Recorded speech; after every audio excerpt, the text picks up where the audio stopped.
What is going on YouTube? It's the brain of the main frame here, Nile Scala, the POPXP, and it's the Weekend Pop. We're back. I've got Jennifer Van Damsel in the house and the king of streams, Mr. Brian Blevins. That's me. That's me. You, man. That's you down there. Hey. How are we doing this week, everyone? How are we doing? We're short. We're short a member this week. Man, I see a tear. I see a tear in Jen's eye.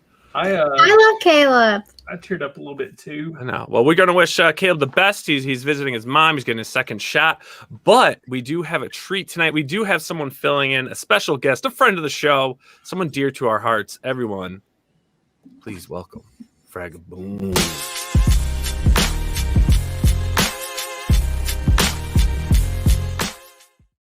What is going on, man? Boom! I love it. I love the intro. You guys do your thing and do it right. Happy to be here. Yes. I wish Caleb was here. I miss him. He and I got to know each other at Keystone Convention in Philly. We sat next to each other and got to hang out and for 2 days. Super cool guy. Super cool guy. Can't wait to hang out with him again. Yeah, we gotta get him on. I think there's like a connection missing here, man. Yeah, you know, you come on, he's not here. It just doesn't work. What's going on? I'm Batman. It's because I'm Batman. Yes. I saw Heroinberg in the chat, and I wanted to tell him thank you. I just got a pack. I go to my post office and pick up packages, and I noticed I got one from him. So I picked up. It's received. I haven't opened it yet. I can't wait to take a look. So thank you. Yeah, I got a little something from him too. It's pretty cool. Is it? Yeah, it is. It is. I'm gonna do I check my mail call. Check my mail call, Frag. It's right in there. It's right in I there. didn't get anything from Heroinberg. Jen, did you get anything from Heroinberg? Absolutely not. Man, we're the B squad. We got the finest heroin. What if it was smallpox? And you guys are like, he likes you. Look, man. I mean, You know, The deal's real, man. like everybody needs a gift every now and then. You know what I'm saying? that's true. That's true. I know. Speaking I'm of here. gifts, man. Speaking of gifts, we got some gifts. We did a little treasure hunt. Where'd We you were guys do it? investigating what we can find in the realm of the Dollar Trees. And I think Oh, shit. Dan, man, you gotta judge what we found. But I'm thinking that Jen probably crushed me on this one. So I think we gotta head into some Hands Dollar Tree down. finds, people.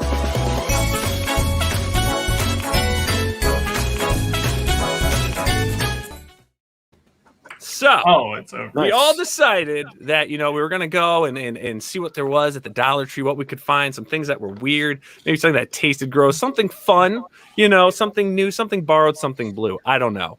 But Jen, we did it. Only me and you did this.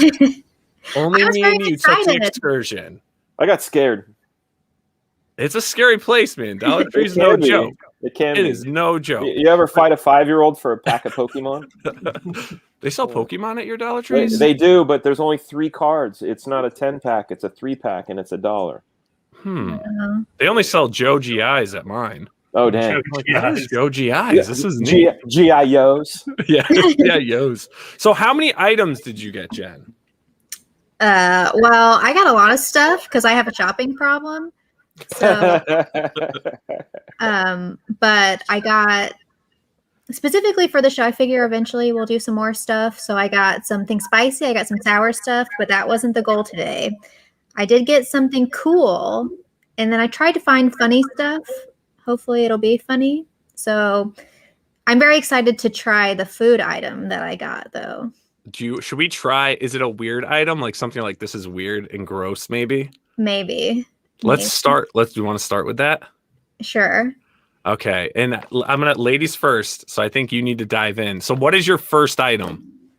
Okay, so I don't. Oh, he's got his I was glasses gonna on. make a joke, but now I'm real nervous. Do the joke. Do the joke. Come on. Excuse me, sir. Can you bring me a glass of your finest tamarind soda? Tamarind soda. Ooh. I don't know what tamarind is. It's like an orange. It's like an orange. It's like a orange. It says citrus. Oh, I thought it would be something weird like ginger. It might be. Ooh, ginger's got to burn. Real ginger beer's Unless gotta I'm burn. thinking tahini is the stuff you put on it. But What does it It smell doesn't like? smell very good. Let's get a close up on this pour. yeah. Oh, lovely. You see, when you pour an angle like this, it eliminates bubbles from overflowing your glass. That's right. I don't even know if there's going to be any bubbles. I don't know either. It doesn't look carbonated. Those are downloadable content. When you go to Dollar Tree, you have to With real sugar Look at Doritos that. since 1950. So that could Yeah, go. you know what, Jen, you were right. Zaid says it's a root. It is like ginger. Leave it to the Yeah. real Mexican guys. Yeah, All right. yeah. Oh yeah. Pinky out. Bing bing. Cheers. Okay. So like root soda. It's not bad. It's kind of like a Sprite, but like a ginger Sprite. Like Yeah. if you mix ginger ale and Sprite. Would it go good with some excellent Mexican food? It's real sweet. Really? It's that real sugar. Yeah. I don't drink soda anyways, so yeah. Neither It's do I. okay. It's not the worst. For $1, you get a big, 25 fluid ounce. It looks like old pee though, so It does have that old pea look. Yeah. Okay, so I'm We going all to take know that I'm going to old take pea. a point away. Just I was just automatically. thinking, man, that's some old pee. Yeah. What you doing drinking old tea? I was like, man, if You only paid for that? apparently there's a big It's market only for $1. selling old pee to Dollar Trees. Now, what did you get? Looks Dan, like we a lot need of to get, iron in that. Dan, we need to get in the old pea selling business at Dollar Tree, bro. So, Yeah. Dan, you know what I got? What did you I'm a get? connoisseur of gum. I enjoy a Yeah, good gumball, right? gum A is good gumball. Well, Yeah. Double Bubble has Yes. jelly donut gumballs filled with grape jelly ew, that sounds horrible. I'm for already $1. going to be sick. Oh no! Yes. I like bubble gum, and if Double Bubble's my brand, I'll buy the bucket. You Yeah, go to Double Smart Bubble's Final, amazing. I'll buy the bucket. But I'm gonna have to just feel it out and see Yeah, what you say. dude, I'm Are- out. you say you're a gum fan though. You're a gum connoisseur. I'm a so gum connoisseur. You're actually coming from a place of expertise. Hear that fresh crackle? You hear that? That's a fresh $1 crackle. Right I there. guarantee that bag is not fresh. I guarantee it's not. That came from a convenience store that Okay, all right. that So did a promo that ran out. first impressions on the odor. It smells like an Okay. alcoholic. It smells like kind of smells like a rum and coke. The jelly is fermented. The jelly is fermented. Now, at Maybe first it's wine. glance, Maybe it's wine jelly now. the gum appears to look like a donut. It's looking like a donut right here. So just adjusting, doing my own. focusing here. Maybe you're reading the bag wrong and it says "Do not eat this." It might. I'm gonna go in. I'm going in. Cheers. Go for it. You gotta eat the wow. whole thing. No, eat the whole thing. No biting it in half. He wants to show us Wants the to jelly. show off the Oh, jelly okay. center, It's like that's cheating. Oh no, then he didn't even show us. but then you You didn't. can't show even it. see it. So no, you can't see the jelly. No, it tastes like a fucking gumball. Doesn't taste like a. There's no grape. Does it taste like a donut? No. Again, It's like a. downloadable content. You know what I mean? You buy the gum for $1 and then you download the jelly. This is really disappointing. I mean, it tastes good. I'm not gonna lie. It tastes like you ever just suck on your gumball till you get to the gum and then you chew the gum and you're like, oh, it's sugary rubber. No, No. Yeah, I must have been Not sick one. that day No. in class that they taught that. There's got to one. be some jelly in here. That's all they give you for jelly. Hang on, let Okay. me focus here. That's no gusher. That's Yeah, no gusher. No gusher. That's bull. Yeah. It does taste good though. I'm not gonna lie. Yeah. For How's $1, it feel it's about- not too bad. I was gonna say, man, you kind of have to. It's like they're almost selling you forgiveness at being that cheap. Yes. You're like, How many, hey, how many gumballs are in that bag, you think? There's probably about 20. Oh, So so 5 like, cents what about about 5 nickel cents. piece? I mean, it's a nice little hefty bag there of balls. I you know, bet you when a you nice go to stack. their complaint department, they have you push a button and the thing just says back to you, "It was $1." That's it. That's it. This was that was pretty interesting. Just You go I was hit- really hoping it would taste like a jelly donut, but it didn't. You hit the complaint button and they give you another bag. Yeah. right. Second bag. All right, Jen, what else do you have in your bag of goodies? So I have 3 more items. Oh my God, Nile. Well, all the rest of my food is in the house because I thought we were only doing this. So I got only spicy and sour. That was the only kind of like weird thing I got. So Okay. I'll show you something cool first. Wait a second. Did you guys have a limit to how much you could spend, or you just kind of just go? It's like a 20 20 bucks. 20 cap. $20. Okay. 20 cap. I just bought No cap. anything that I thought would work. So, okay. So this is cool. So it's a Batman puzzle, but it has penguin on it. Nice. What? You can never find anything penguin at all. So No, that's cool. there you go. Yeah, that is neat. Yeah. So I It's a thought box. that it's only 48 pieces. So, you know, it's 6 plus, I guess. What 6-year-old's going to know who the penguin is? A Mine, 6-year-old that loves Batman. Yeah, any of them that watch Gotham. Yeah. Oh, okay. And Batman's in that picture too. Yeah, but penguin's cool. yeah, that's really. I like it for the penguin too. That's Yeah. really cool. There's Okay. not a lot of penguin merch. He's I got mean, he's got a try dope to find- jacket. now if someone could find a puzzle that's got Alfred on it, That's It's a a- win. fuck it. No, that's the That is a lottery win. ticket. I got the Alfred puzzle, and you get to go to the factory and shit. 'Cause it's You know, like, they- a, gold, you know, it's like they a made golden the- ticket. Like if you can What? find the Alfred Like a puzzle, golden ticket, Alfred golden ticket. You Yeah. get a free trip to the Batcave. yeah, You get to man. sit in the Dude. Batmobile. Hell yeah. And I've you know, won- He gets to mist you, and then you pass out, and you don't know what happens between that time of when he's driving you into his dark cave to when you wake up. Holy That's not Batman! Holy sore jaw, Batman! you know, Dan, that they made a full Batman play set, and it came with Alfred. Who Did it has really? who has one of those? Who do you know that has one of those? I don't know anyone that has one. My arms. You don't have one of those, do you know? I have one of those. You don't An have Alfred Do you action. really have one Yes. of those? Yes, I do. I don't It's believe it. rare. It's rare. I don't have one. Get out of here. Did you get one? Alfred's actually one of my favorite characters. Yeah, I love Alfred. Alfred's great. Who you? If you love Batman, you gotta love Alfred. It's like peanut butter and jelly. Did you It's guys? like, Nice. it's like gum and jelly donuts. It's like gum and jelly donuts. Did you guys see the professionals last night? No. No. No. What's the Was Was professional? Alfred on it? You don't Was know that- what professionals What is the is? professional? It's a show every Thursday night that's got Art DeBear, Graham Nolan, Andy Smith, Lefty Lopresti, Aaron Lopresti. Lefty Yeah, Lopresti. and Tucci, our good friend Billy O. Tucci. Billy O'Tucci. Yeah, Billy it's like it's like a bunch of bald dudes, Art and Billy, and it's every Thursday at 8 p.m. Eastern, and we do a little fun show. But yeah, last night I shared the Alfred that I had drawn in my friend's sketchbook because hold on, let me write. Hopefully I can find it. There it is. I'm gonna try to open it up and show you guys because Oh, cool. you know it's a fun drawing. There it is. Let me do a screen share. So a little backstory. My buddy Christian, he lives in Amesbury, Massachusetts, throws a show called the Comic Bash with Randy House. A few years back, about a decade or so, no more. God, we're getting old. He showed me his Batman sketchbook and said, I'd like you to do something Batman. And artists, we always flip through sketchbooks. We want to see, who do I have to kill? You know, like you see an Adam Hughes Poison Ivy, you're like, oh, God, fuck, what am I going to do? You know, or even like a Van Sciver Batman or a Brian Boland Riddler, which we're all in there.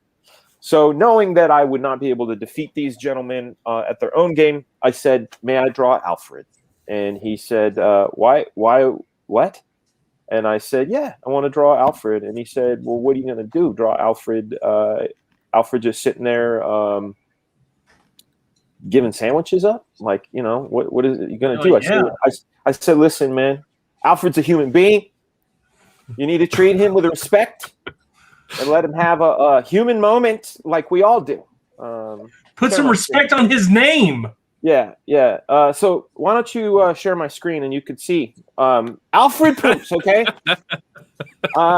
and he is defiant in his own way. He smokes, he reads Superman, and he rolls the toilet paper wrong because it's his bathroom. Damn it! Dude, I like how you put your name in toothpaste. Yeah. I had to. But he had to poop. And my favorite part of this whole thing is that he's on his second cigarette. I know people that smoke, and one cigarette takes 7 minutes. So he's been there. And he's in the middle of doing Batman's laundry. I don't know if you saw that back there. Yeah, I like it.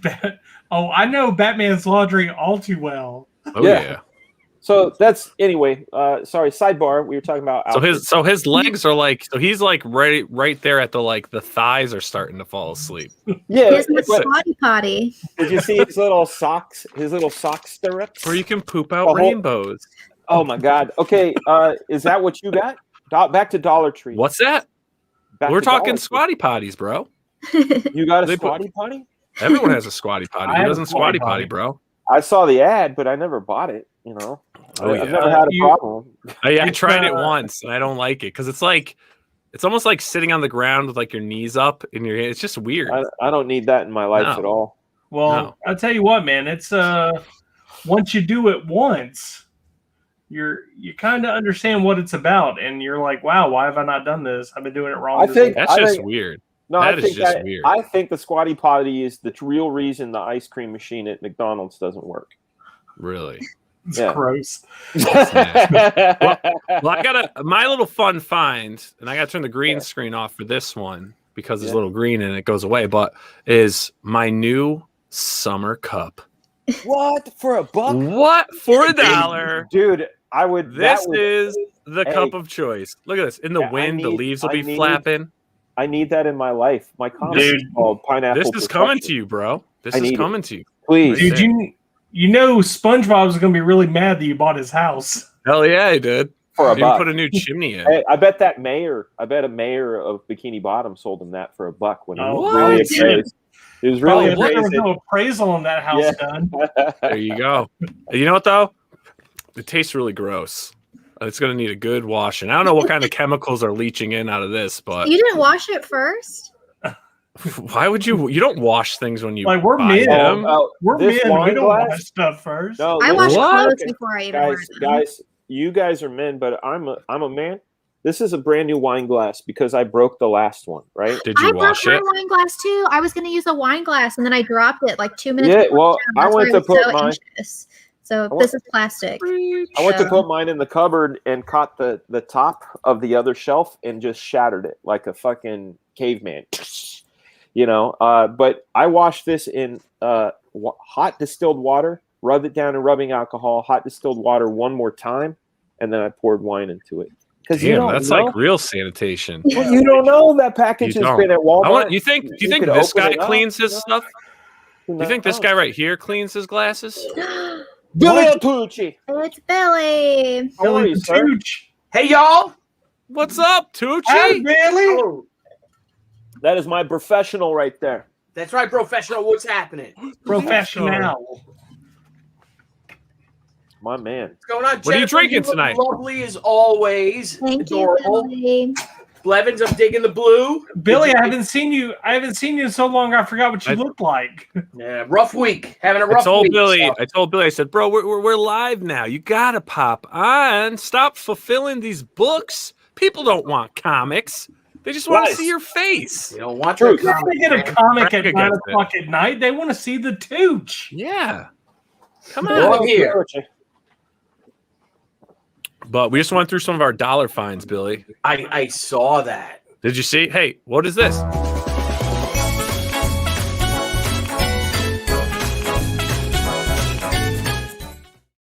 Thank you, everyone, for tuning in to Dollar Tree Finds with Jennifer Van Damsel, Nile Scala, Brian Blevins, and Fraga the Boom. Fraga the Boom? Le Boom.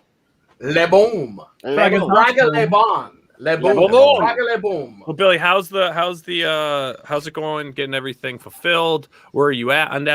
Let's get a status report in, people. Crazy, man. Crazy couple of weeks. We've boxed up, man, maybe close to 1,400 books, and we shipped out close to 1,000 today. My man. Damn. So it's going to take a while because we do have over 2,800 backers. But it's going great, man. Me and Nice, Matthew nice. went and we loaded it all up in the truck and drove it on over to the post office. And I think we're gonna end on we're gonna close next Friday. I'm actually gonna call Ethan and see if I could close out on his show, because that's always a party, you know. And do that next Friday maybe. But yeah, because it's just like Debbie's like, we got to close this. Did you take it on down to the Old Town Road, Billy? Go down to the Old Town Road. I know that song. I don't believe you do. But I do know that song. Roll your wagon the down gay the old boomer. town Guy, road there. the gay guy, right? He's got the cowboy hat on. Lil Nas X. that's a great descriptor. Wait, he's gay? Yeah. Yeah. Really? Riding a horse in town. I did Proudly not know. gay. I did not know. And I salute you. There you go. Friends Lil Nas X, of all man. persuasions. Nice. Jen, But I got these books. Are you Oh, with I us? just want to say, I got my books. Look at this. Jen, do you know who Lil Nas X is? Yes, I do. Is that one mine, Billy? Did you get this one? I definitely got that one. Everyone There you got that one. I don't know. And I got the hardcovers in. What? Uh-oh. I don't even know what's happening right now. We got the Indiegogo exclusive. What? We got the glow in the dark. Oh, turn the lights out. Turn the lights out. Ooh, in the The dark. lights out. I gotta put all the light. I don't know if it'll work. Let me see. Hang on. Let me see. I don't know if it'll pick up. I haven't. I should have put it under Charge the it. light. Yeah, just charge it. Don't turn that one We're off. working on it, Bob. just We're put working it on it. up to the light for a second, and then cut it off. We'll charge it up. Bob Gable saying, "How do the glow in the dark covers look? They look fantastic." Let me try it. Hang on. I got Let's to turn see. everything Can off. you though. do it? Can you turn I it don't know off? if this is strong enough for it, though. You know. I feel like you're coming in for a hug. Yeah, It does. Come here, big. Come here, It does. guy. I'm coming in for a hug for you. yeah. For a hug. I got to shut Land, everything off. and strip lights are on. Bring it in steady. See, Did you- you know, the problem is we have this. Oh. Oh yeah. Oh, look at that glow, we got the bro. screen light. I mean, I got the Yeah, the but screen. it's popping, Bill. Yeah. Oh, It's yeah. popping. That is so amazing. If I take it away. Well, if I You shut could- it, you maybe could I'll get, see hang it. on. Hopefully, I won't get killed. Hang on. Jesus. Bye, 10 Billy. minutes later. I'm going to take over your show. Well, that was fun. Anyways, Billy's like, damn. Billy, did turn you the do it? lights out. I don't think you can see it. Yeah, I think the computer screen that's what is she too light. said. The monitor is Awesome. too light. What? It looks great, though. The Yeah, cover that's looks pretty great. awesome. Looks freaking awesome, man. That's awesome. So when do you think you're going to have fulfillment complete?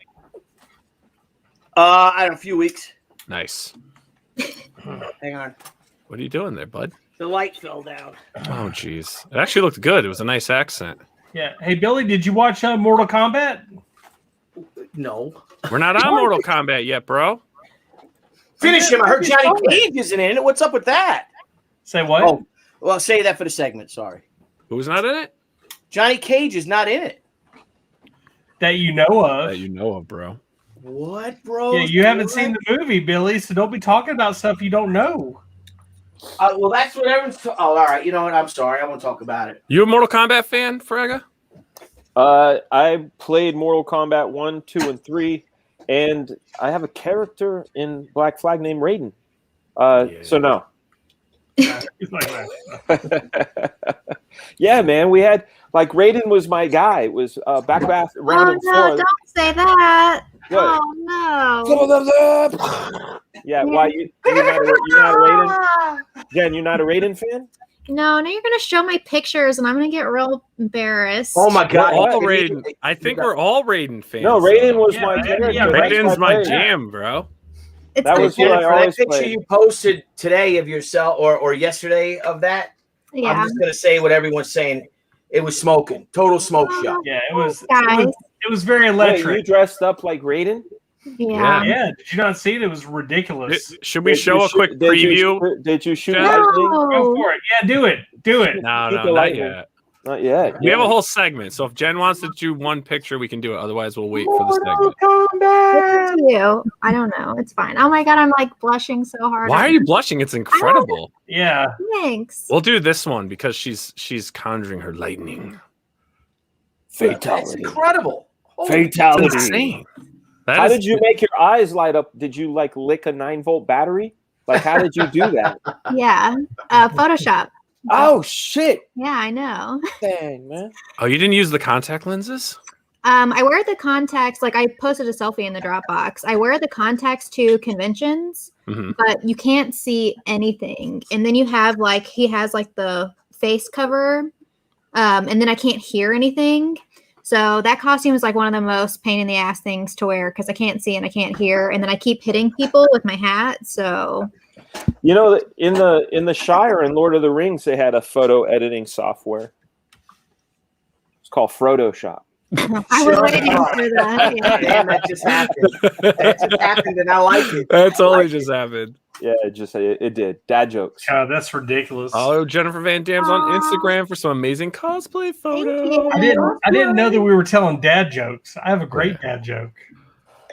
Do you go? Let's hear this great dad joke. Why do ducks have feathers? Why?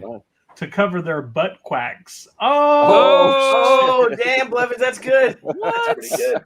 Hey, but we got a great guest just popped backstage. We're gonna be Nice. talking Just in some time for the awesome duck stuff. joke.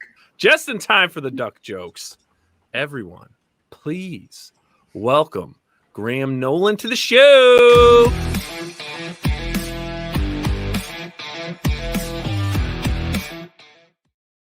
What's up, man? I'm leaving after that joke. I'm leaving. Oh, don't say that. Oh, shit. That's a great joke. Graham, I watched McClintock last night, start Yeah? to finish. Thank you for the recommend. Dude, I haven't laughed that hard in a long time. It's a good one. You know? It's fun. Oh yeah, man.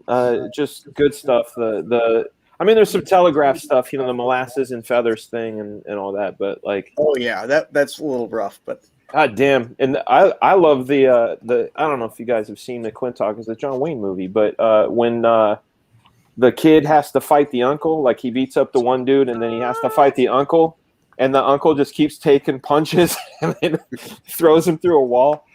I'm like, yo, what is that uncle on? It's good shit.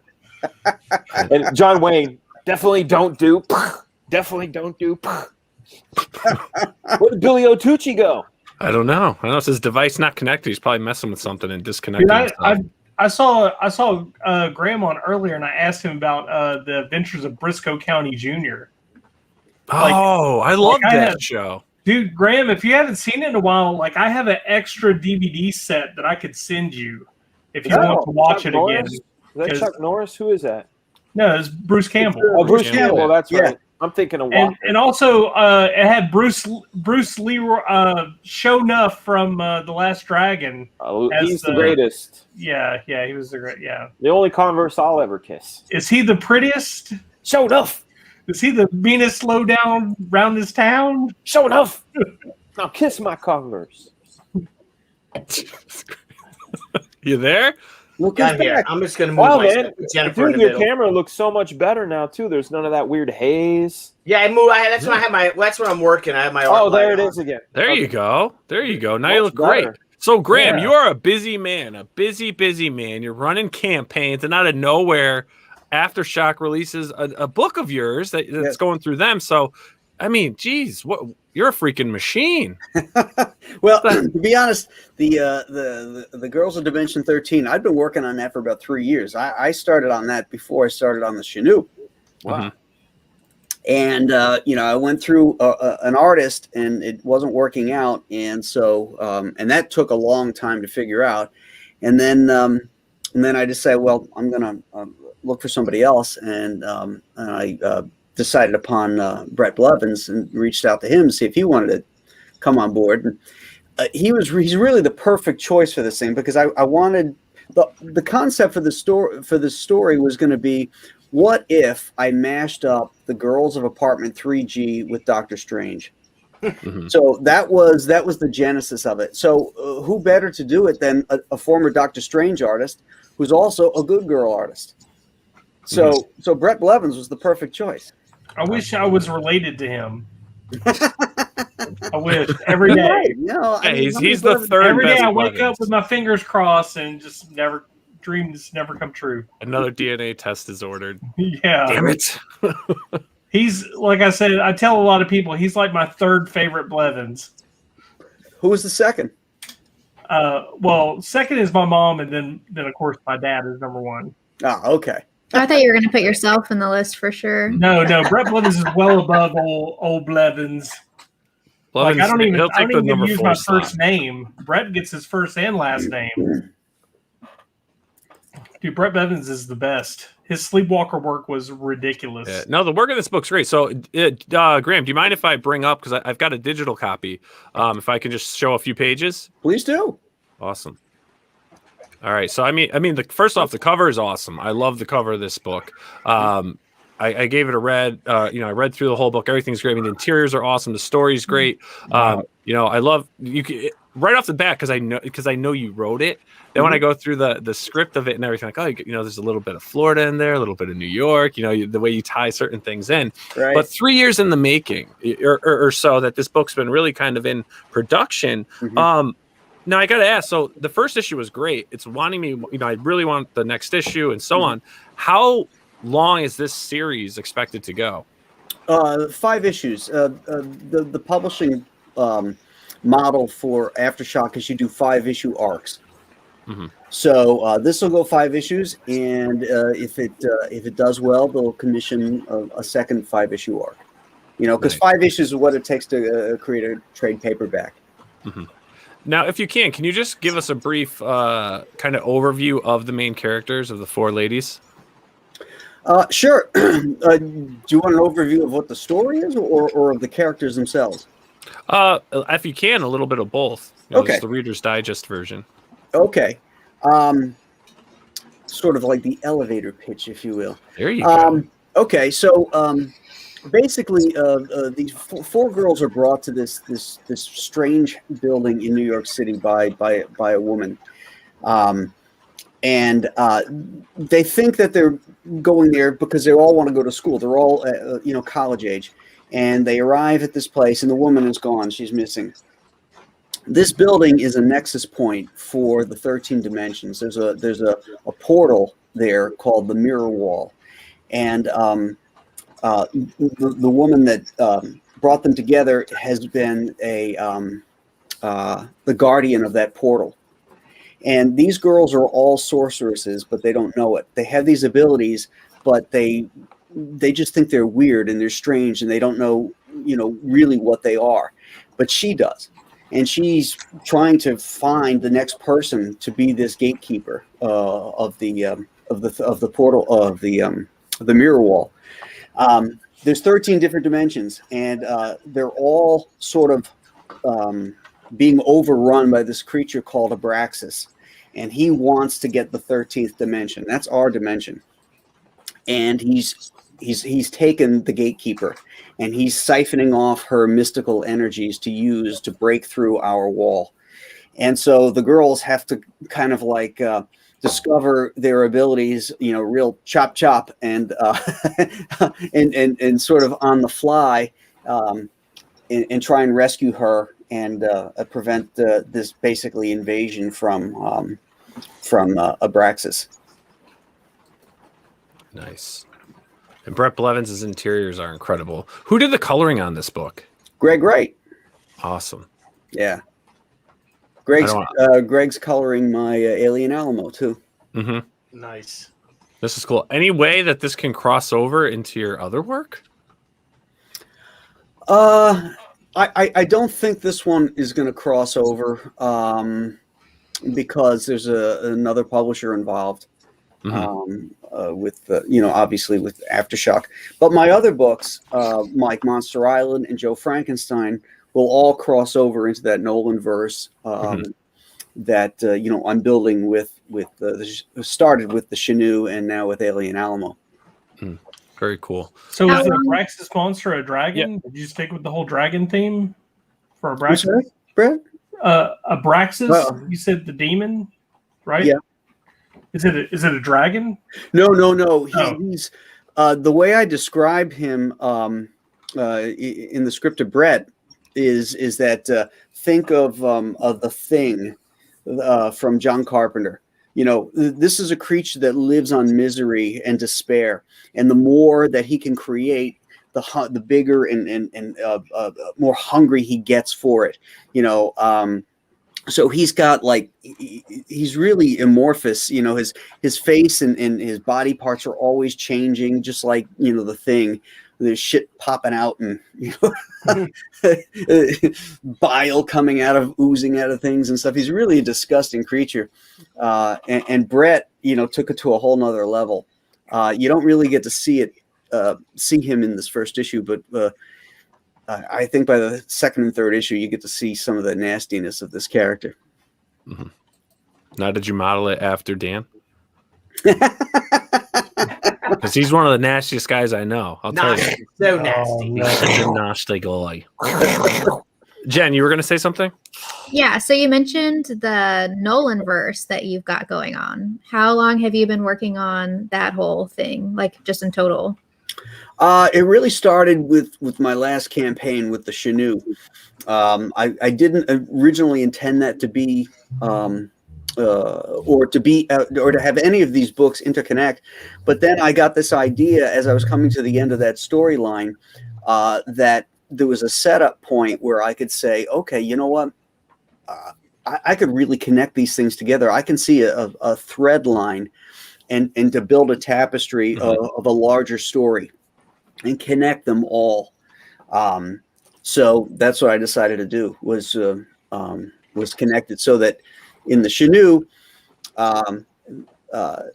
there's a character that played an important part that is going to show up again in the third book, which is the Ghosts of Matacumba Key, and that will make clear. You got to say that 10 times fast. Yeah, I was just going to say that. I want to sample that and just loop it. There you go. So yeah. So it was one of those things that just kind of popped up in my head, you know. Mm-hmm.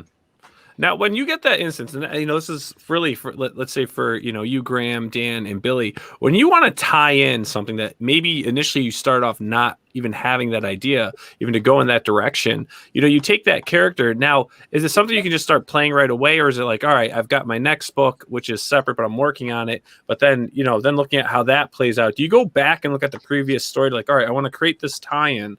Then you look at the third story you're writing. Do you have to then kind of like weave it through there, like to make it make sense? Like, okay, because I did this in this book and then this in that book, I can actually bring this back around into this book, and now I can start connecting things as I move forward. That's a method. I mean, that's a method. You know, what they say. There's a Michel Gondry. He's a director, right? He did Eternal Sunshine of the Spotless Mind, a lot of really fun music videos. But he said the genesis of an idea is to take two concepts and put them together, and the harmonic of that thing is the new idea, right? Like the connection. Like everything in this world, if you think about it, is a remix. Whether it's a sandal that becomes a Nike Air Jordan, it's a remix. Everybody takes the thing and does their thing to it. When you end up doing that with your own work, it excites me, at least like the way I write for my stuff, because Black Flag is from 1994 and Gear Station is from the year 2000.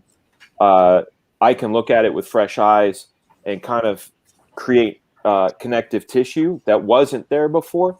So that's a method, but it also sparks these harmonics where you go, well, wait a second, that's kind of cool. If that, then this. And then, holy shit, like, then this. Oh, my God. And, like, it's almost like the concepts and characters start to write themselves, or they take you down these paths. So it's definitely a method. It's not the method, but it's a method. Yeah, I couldn't agree more. You know, I like that aspect of allowing the stuff to unfold on its own.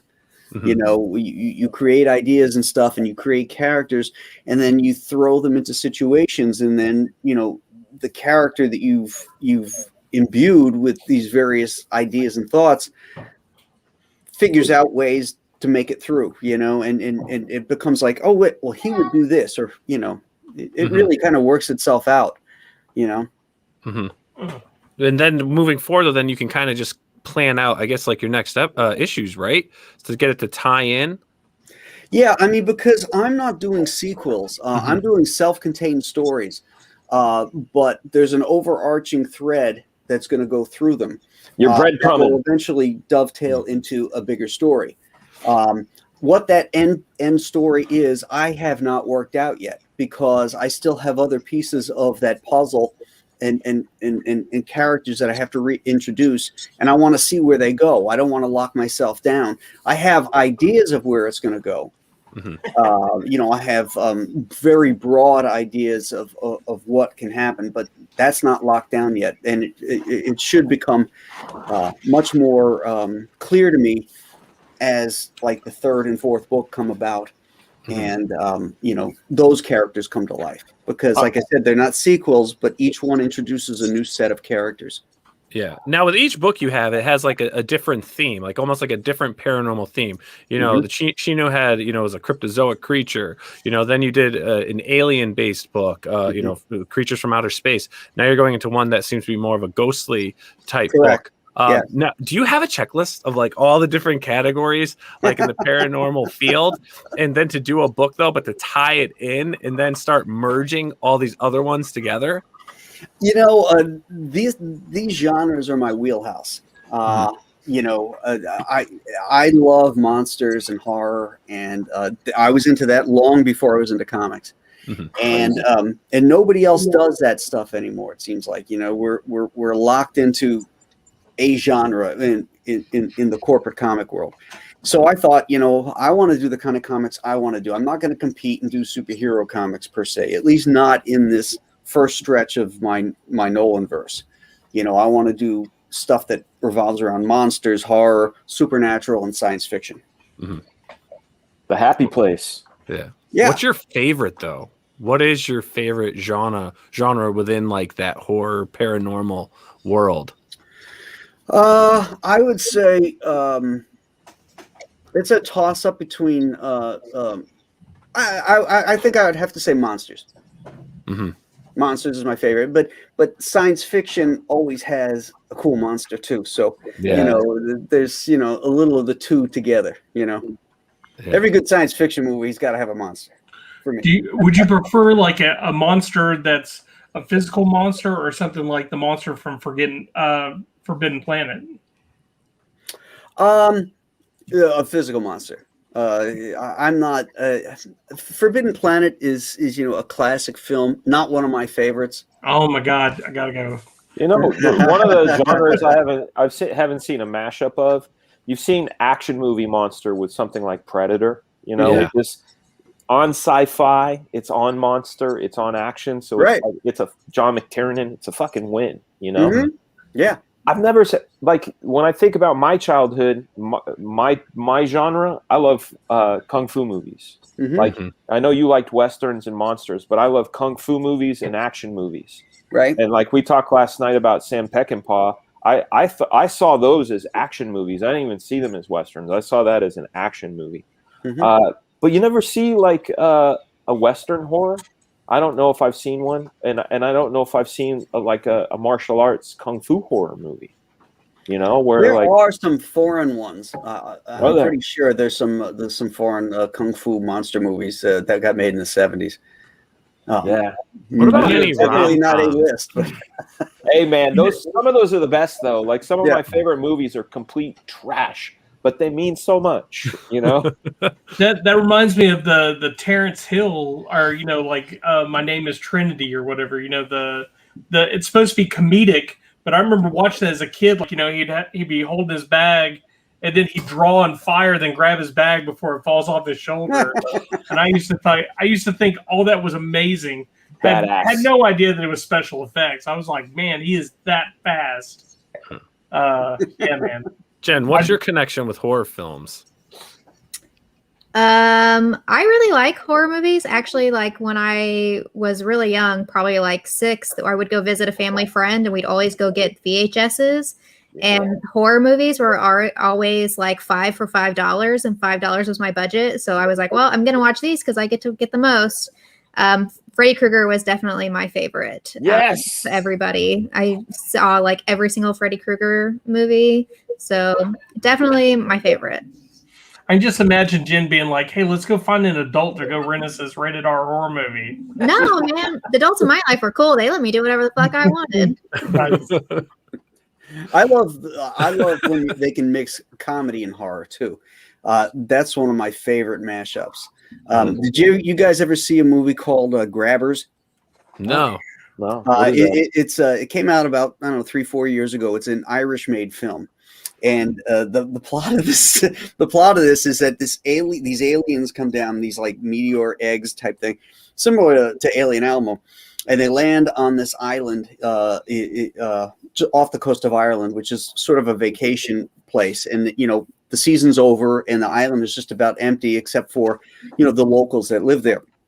Well, it turns out that these aliens, they live on human blood, so they're going after everybody on the island.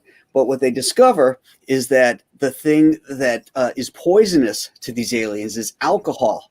So all these Irish people gather in the pub and they just get toasted because they're just pouring down the booze as these aliens are this giant alien and its little babies are surrounding the pub. It's perfect.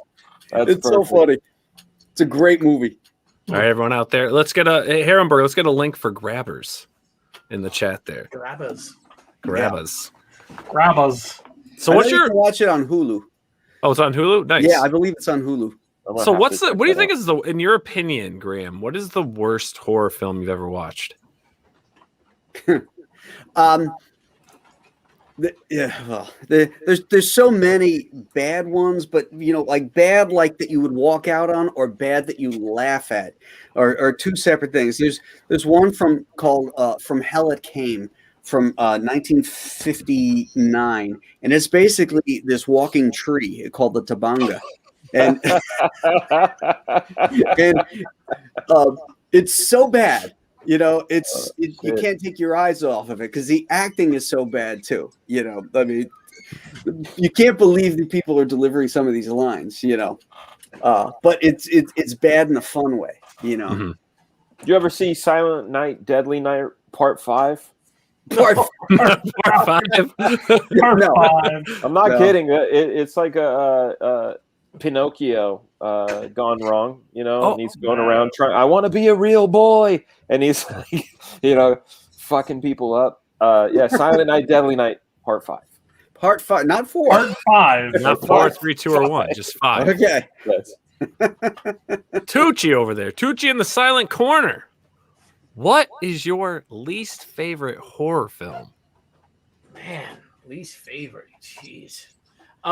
In recent memory, that Van Helsing piece of shit movie. Oh, yeah. That's horrible piece of shit that was. Yeah. It was just a bad movie. It was a piece of shit. That's shit. And but somebody had mentioned just real quick. Somebody had asked in the comments when that I'm busy with fulfillment. I'm working on the omnibus edition now, and I'm also working on Shisakura, our August book. But about when the commissions for this campaign will be done, because I have like 4 commissions. They'll be done within the next month. So the commissions will be done before we launch the next one. So thank you guys. But that's it. You guys remember that Van Helsing movie? The Hugh Jackman one? Yeah. Loved it. The Hugh Jackman? It With was Hugh like, Jackman? Yeah, they tried to make it all Matrixy. Clothes off his tummy. Did it all have Kate Beckinsale in it? Did it have Kate Beckinsale in it? Yes, Kate Beckinsale. What a piece of shit. No. She's Billy. maybe the only reason to watch, Billy, I think you should reserve that for like Star Wars Episode 8, The Last Jedi. Like, I don't think. Dude, I love The Last Jedi. Van Helsing was way better than you guys don't like. I gotta go, Billy. I'm kidding. I wouldn't even watch it. In Van Helsing, when they pull out the automatic crossbow, that was it. I'm like, okay, I'm out. Jiminy crickets, yeah. Fraga, I'm like you with episode Last Jedi. Just from what I heard, I haven't seen it yet, and I have no. I won't watch it, dude. After Yeah. seeing whatever the Rise of Skywalker, I was like, I'm out. I literally tapped out. I didn't see that either. I didn't see that. I wanted to see what they did. I liked Rogue One. I like Rogue One. Rogue One actually had heart. Yeah. Saw Rise of the Skywalker, whatever it was called, one time, and said, "This is the worst remake I've ever seen." And Star Wars is dead to me. I literally said, Star Wars is dead to me. And I won't watch anything new. I watched The Mandalorian and said, look at this fucking trope. You know, they're taking some Akira Kurosawa, they're taking some Sergio Leone and slapping it on some Star Wars on top of it. Then to make you really like it, they fucking pull out the Baby Yoda. Oh God, I hate the Baby Yoda. I had that. Oh, you know what? It. If I didn't already think you were Star awesome, Wars. You just fucking already up there. I haven't Baby Yoda watched makes The me Mandalorian. ill. Baby I Yoda haven't makes watched me it ill. because I don't want to watch Baby Yoda. Everybody ruined it for me. I'll probably Yeah. never watch that show because I don't. Baby Yoda was their fucking Band-Aid.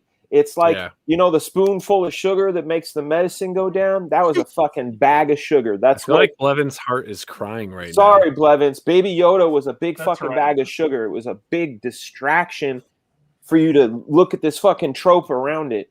Garbage. It's already hard to sleep every night with a gun in my mouth, so thanks. Oh, Something else to think. shit. Wow, Hey, that's man.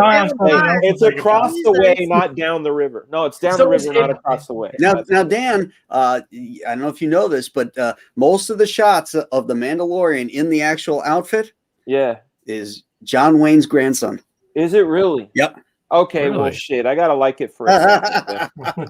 And I know the one thing I think is amazing about Mandalorian is the technology that they're using to make it with the giant LCD screen. Yeah. You know, like Yeah. because they're getting proper reflections and lighting, and it's so crisp and clear that they have sync to the cameras, right? So when they move the camera, the background moves. So it's not just like rear projection like we're used to seeing in the old movies. It's it's actual technology.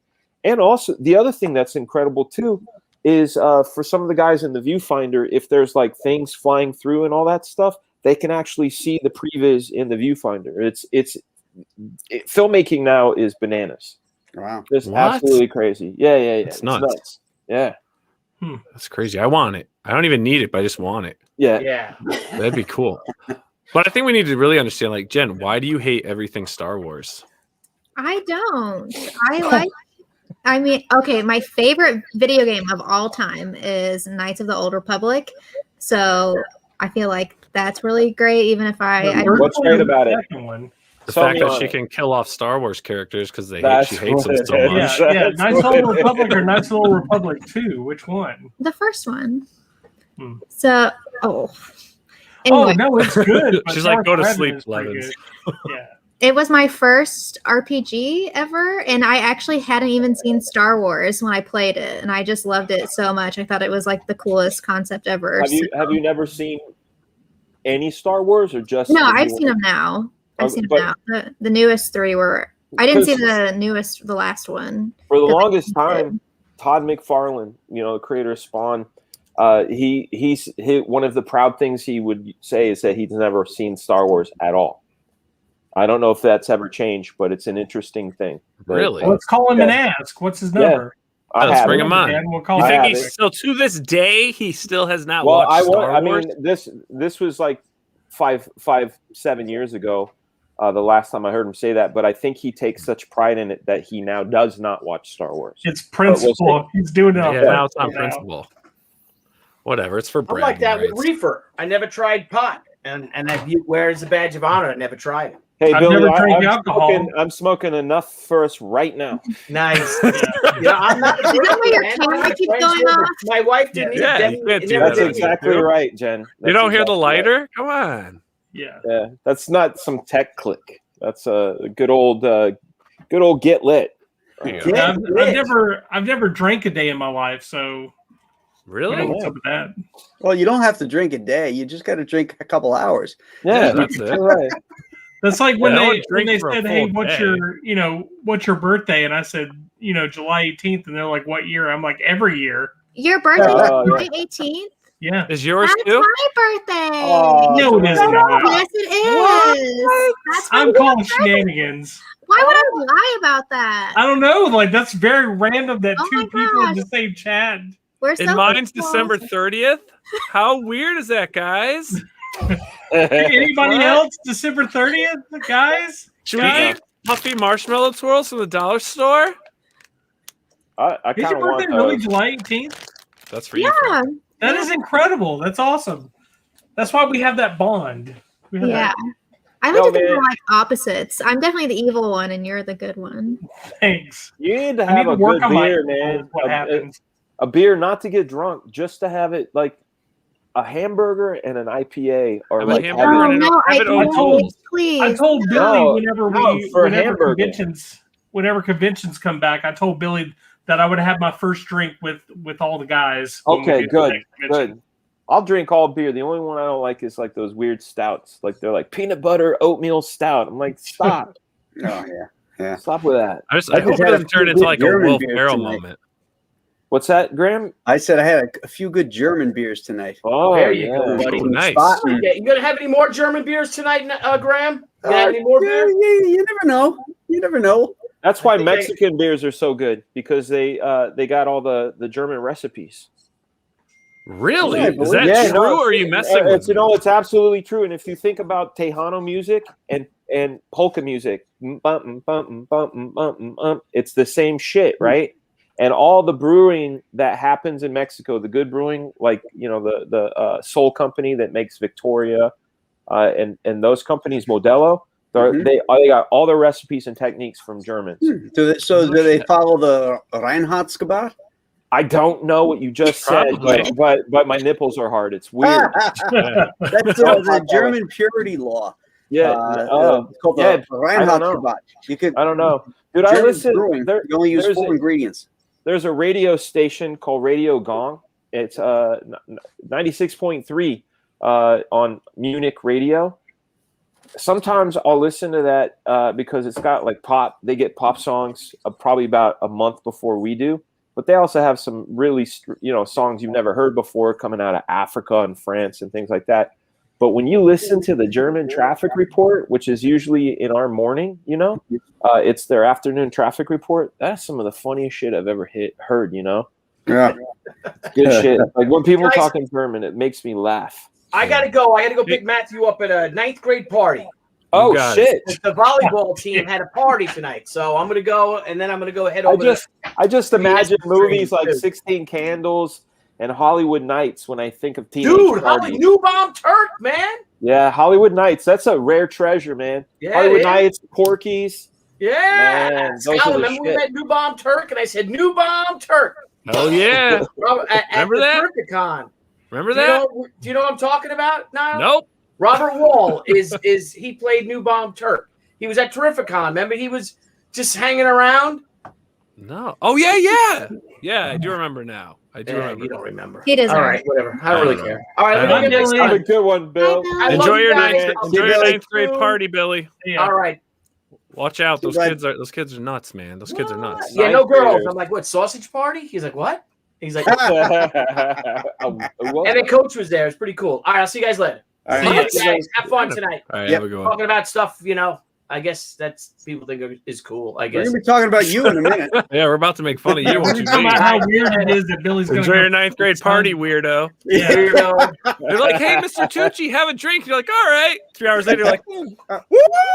You're like, Karen, I know, I'll bring them. I'll hit the deli. They're like, hey, Mr. Tucci, can you buy us some beers? Mr. Tucci brought the beer. Yeah. Try these brownies, Mr. Tucci. Oh my God! All right, bye. All right. See ya.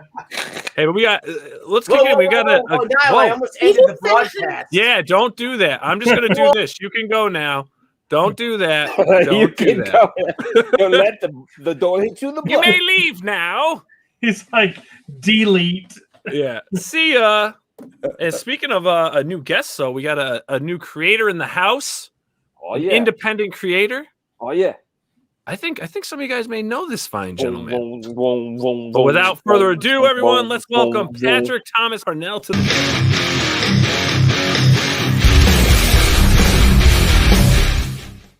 Yeah. Yo! There he is. That was pretty metal. What's Yeah. going on, man? Yeah, it's going pretty good. How are you guys doing tonight? Hey, Doing Patrick. great, doing great. It's been a while since we've had you on. Yeah, it's been a Man, minute. saw the campaign was back up. I kept getting the emails, and all of a sudden it clicked and registered, and I was like, oh, crap. We got to get some Ultrastar on the channel. Right on, right on. Well, real quick, just Dan Fraga, how are you doing, brother? I'm feeling good, dude. How are you?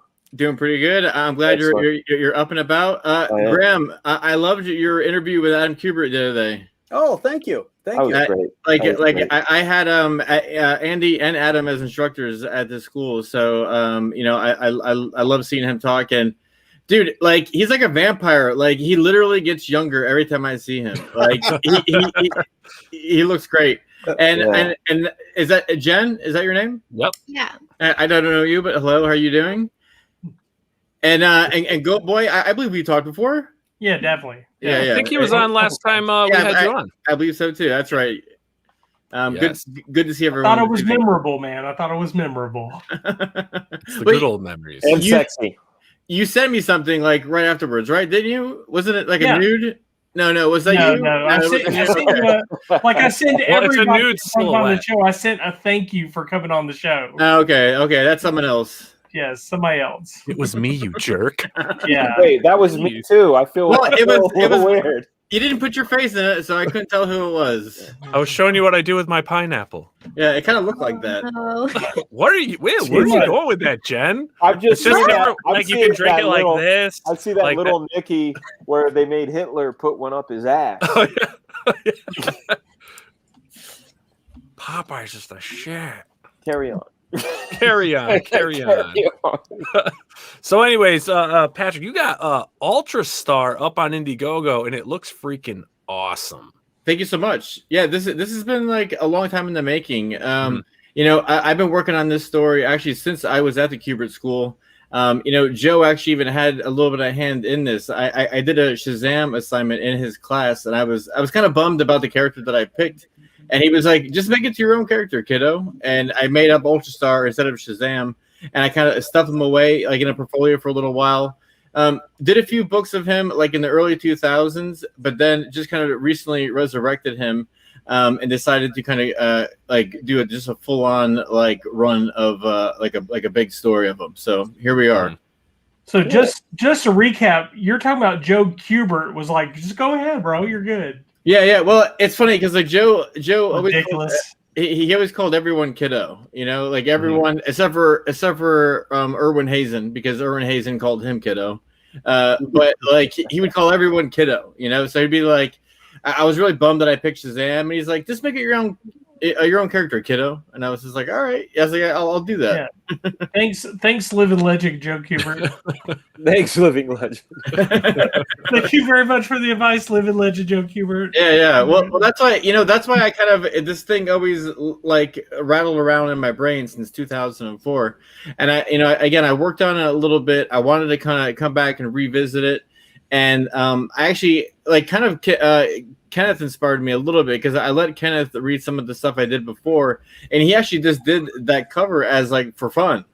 Kenneth Rocafort, who did the cover, he kind of just did that just for fun, and I was like, it just inspired me just to kind of do something with it, and it blossomed, and I like a couple of years ago, I fleshed out about 32 pages that I was working with another publisher. Things fell through, and the pages just kind of sat there for a second, and a lot of stuff just lined up. And like in between doing Johnny Phantasm and the action figure, I had a little bit of time off, so I was like, let me do this and kind of make a thing out of this thing.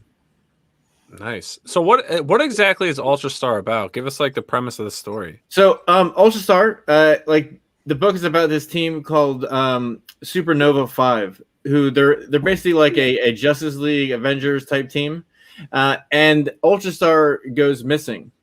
So it's about these 5 guys, or about this team of 5 that lose their leader, and they have to kind of compensate for him. At the same time, they're also looking for him. So what they have to do is they have to hire a private investigator / reporter who specializes in doxing superheroes' secret identities to find out where he is.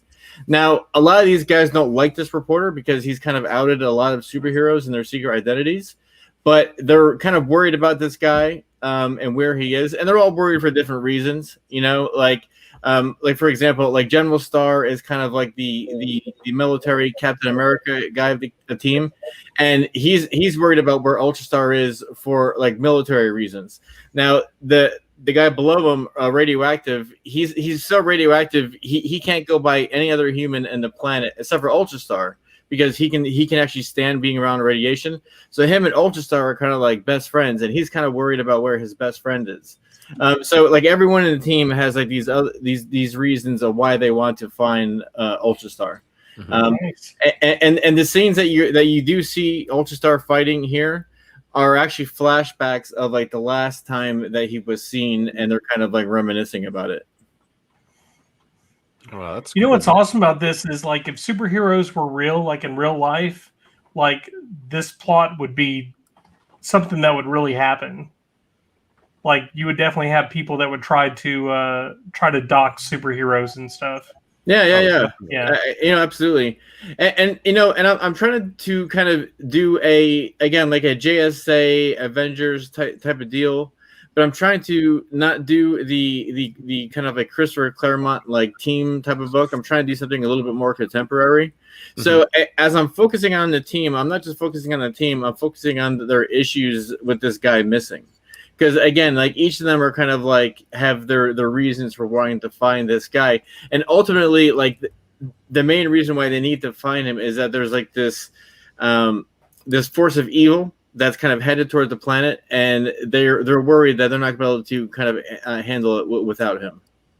Ticking clock. Oh, that's awesome, man. Yeah, that sounds pretty good. I'm really digging that. I gotta bring you guys here. I want to get this backed right now. But that's freaking, I really like that. And I really love your interior work, man. I love your interior pages. And again, that cover that was done is just incredible. Yeah, I appreciate that. Like as we speak right now, I'm working on there's like for the level 3, you get Kenneth's cover, and then you get a variant cover by myself. I just finished it, drawing it. Art T Bear is inking it. And then we're going to be getting that colored up, and I'm going to be debuting the variant probably around like the 30-day mark. Cool. Oh, nice.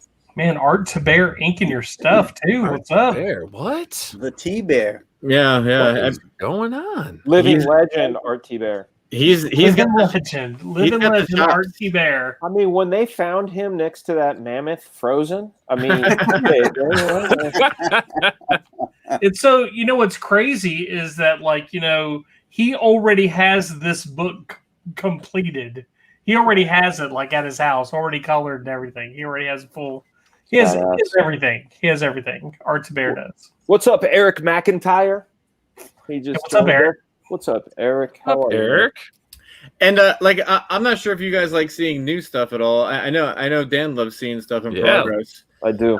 But I'm working on a book. I want to add just about Ultrastar real quick is that it happens all in the same universe with my other book, Johnny Phantasm. Nice.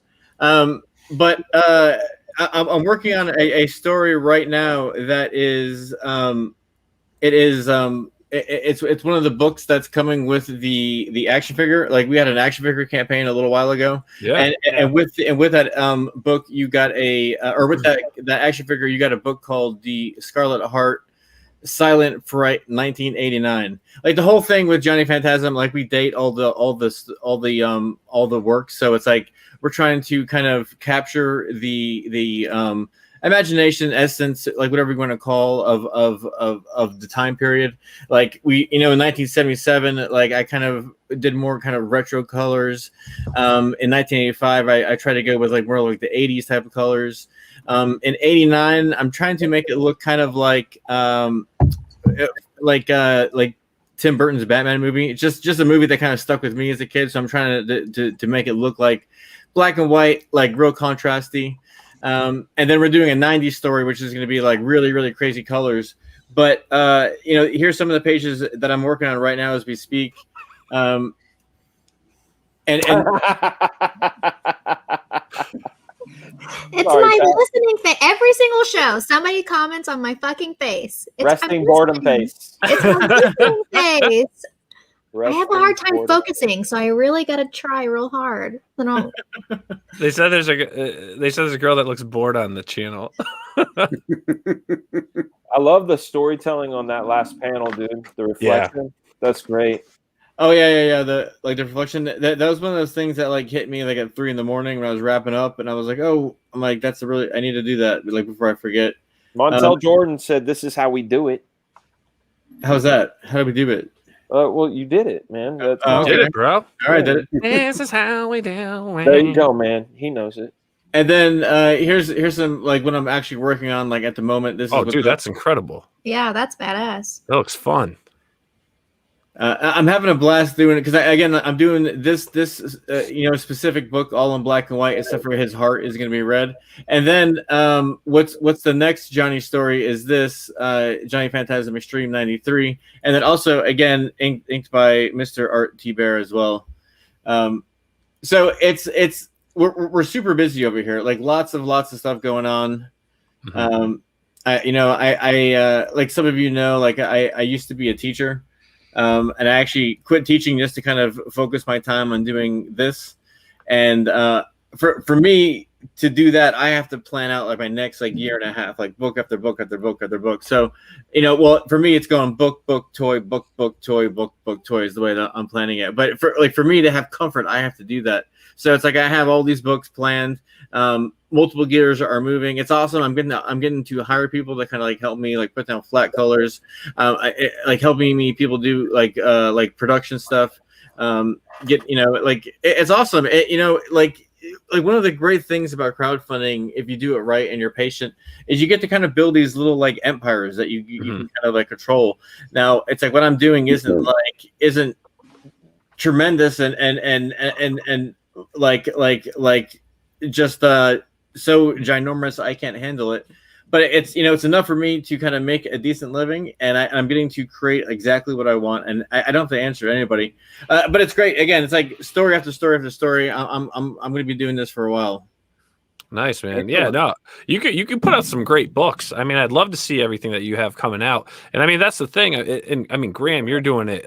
Dan, you're doing it. I mean, you guys are working the mainstream scene, and then you took matters into your own hands. And I'm sorry, but looking at the crowdfunding experience, what's going on, I mean, really, as long as you stick with it, keep doing it. Your stories are good. You've got your fan base. I mean, really, the sky's the limit. I mean, why not take it in your own hands? The most exciting thing for me is that there are no gatekeepers.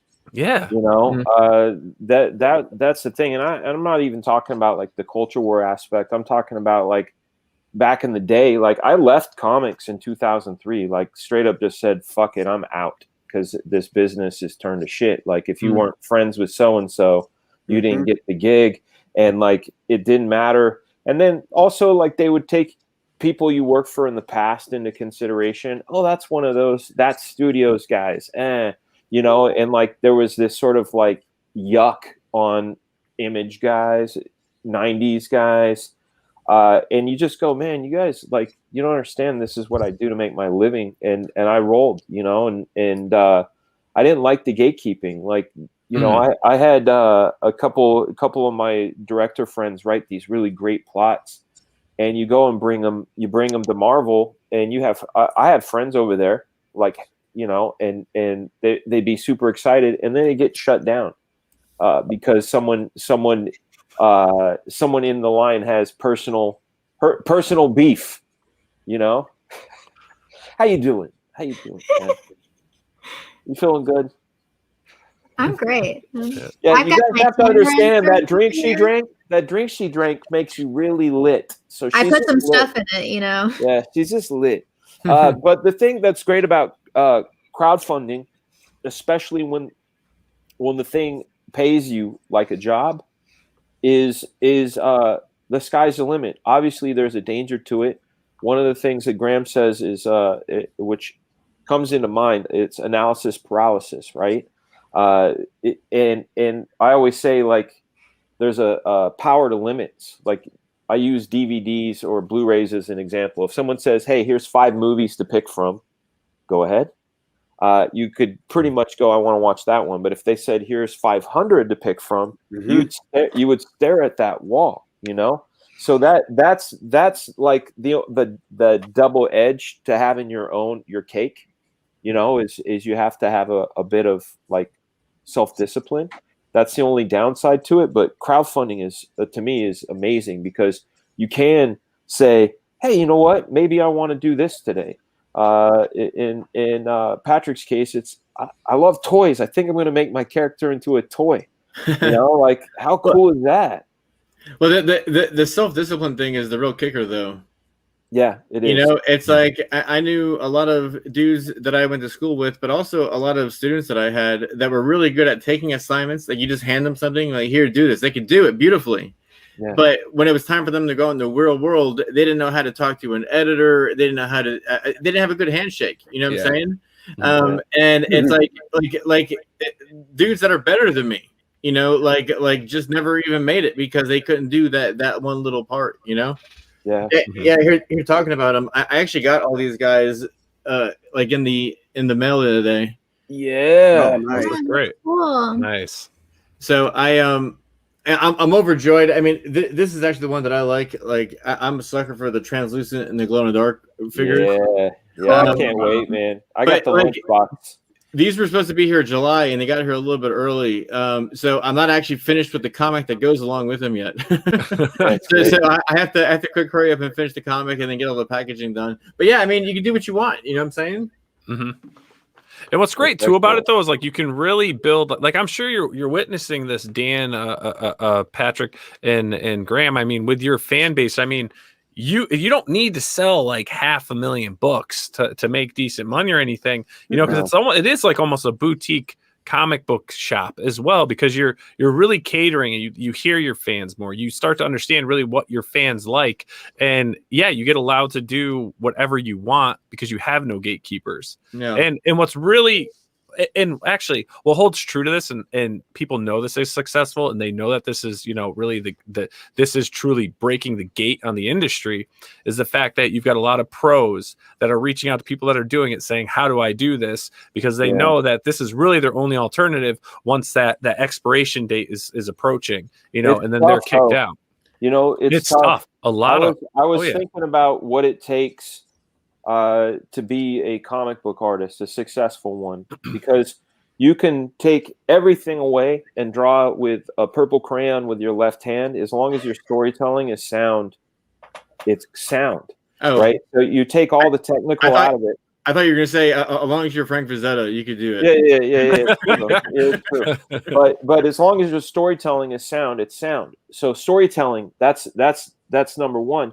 But then there's also like all the other things: staging, lighting, composition, acting, overall technical skill. That all of those things, mastering anatomy, mastering expression, mastering gesture, mastering graphic design, how to move through a page. These are all heavy things just to become a comic book artist. And then there's managing your time, managing a deadline.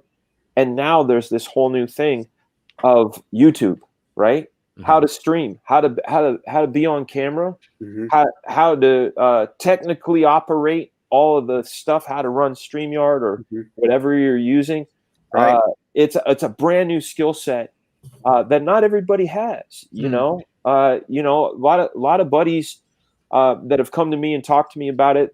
They'll put out a campaign and say, how do I make my book successful? And I go, well, you don't just put your campaign out. You know, you have to it's not a Field of Dreams situation anymore. It's not build it and they will come. You have to create the they first and then build it. You know, it's and even if you're bad at it, like I'm horrible at it.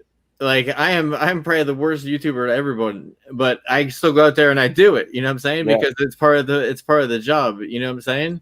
But it's interesting. Like I've been thinking about this a lot recently, talking about the boutique side of things and looking at the toy field right now. You know how they like had, you know, like in the toy world, there's a lot of pre-ordering now, and that's very similar to what crowdfunding is too. It's kind of like a pre-ordering system. You're pre-ordering a nice product. You know, like Hasbro has, set up pre-ordering for certain toys, like the Unicron toy, which is like $600. You know what I'm saying? Mm-hmm. But we're gonna have. I think what's gonna happen is we're gonna have like this boutique collectors that buy like that buy like collecting comics and stuff like that. They're going to be a little bit older, but then you're going to have like the kiddie comics. Like there's still going to be kiddie comics that get kids introduced to comics, but as they get older, they're going to realize, hey, there's these like higher end things, and I think it'll turn into kind of like the vinyl market. You know, like the vinyl market is more for like adults because they like all the folds out and the different colored vinyl. You know, like some dudes will buy a vinyl a couple times just to get all the different colors. You know, yeah. I think that's a lot of the market we're going to be tapping into. The path is different now, though. The path is different. When we were kids, speaking for myself, I know I'm younger than Graham, older than Pat, older than Nile and Jen for sure. The way because you see what he just did there? He just called me the oldest man on the panel without actually saying. But you know you're the strongest. You're the strongest too. You are the most awesome of the bunch. So, like, you know, I thought we bonded over Baby Yoda. Come on. Yeah, we did. Yeah. We did. No, you guys are amazing. So what I'm saying though is, when I was collecting at my peak, comics were the pinnacle of any representation of a character. The best Spider-Man, the best Batman, the best Wolverine, the best Punisher, whoever you collected came to you via comic. And then you had like the game that was the animation, if you were lucky enough to get it, there were no movies. So comics was the gate. I'm in because the comic's fucking awesome. Now it's moved down the chain because kids, like I always hear, kids, they don't read comics. They have their tablets. That's not true. That's not true. I have kids, and my son, huge Pokemon fan, came through the video game, got the cards, found out there was a comic, and is voracious about getting the comic. Yeah, there you go. But he had to take that path. It wasn't comic. I need the game. It was. You can't just say, "Here, kid, check out this character." Aged beef, like jerky. I'm just saying that it's still possible. It's just we have to take the right procedure. It's a procedural thing where before comics was number one, and now we're kind of like down the chain. Yeah, absolutely. Like app games or just weird cartoons and stuff like that. Just make comics go along with them. I'll tell you a real quick cosplay covers. A very quick anecdote. When I was working at Mattel, some guy came into a meeting and said, "You guys, you won't believe this." I said, "Oh yeah, let's hear it." He goes, "I brought home," because Hasbro was our main competitor. I brought home my daughter a My Little Pony, and you know what she said to me? She said, "Dad, they make pretend versions of the app." Like, oh my God. Yeah. Because the kid was so used to the app and the cartoon that like the toy was the pretend thing, not like it was this thing, you know? Yeah. So that really stuck in my head. That little story stuck in my head. Absolutely. That's sad. No, dude, it's just that it's. Yeah, well, times are changing.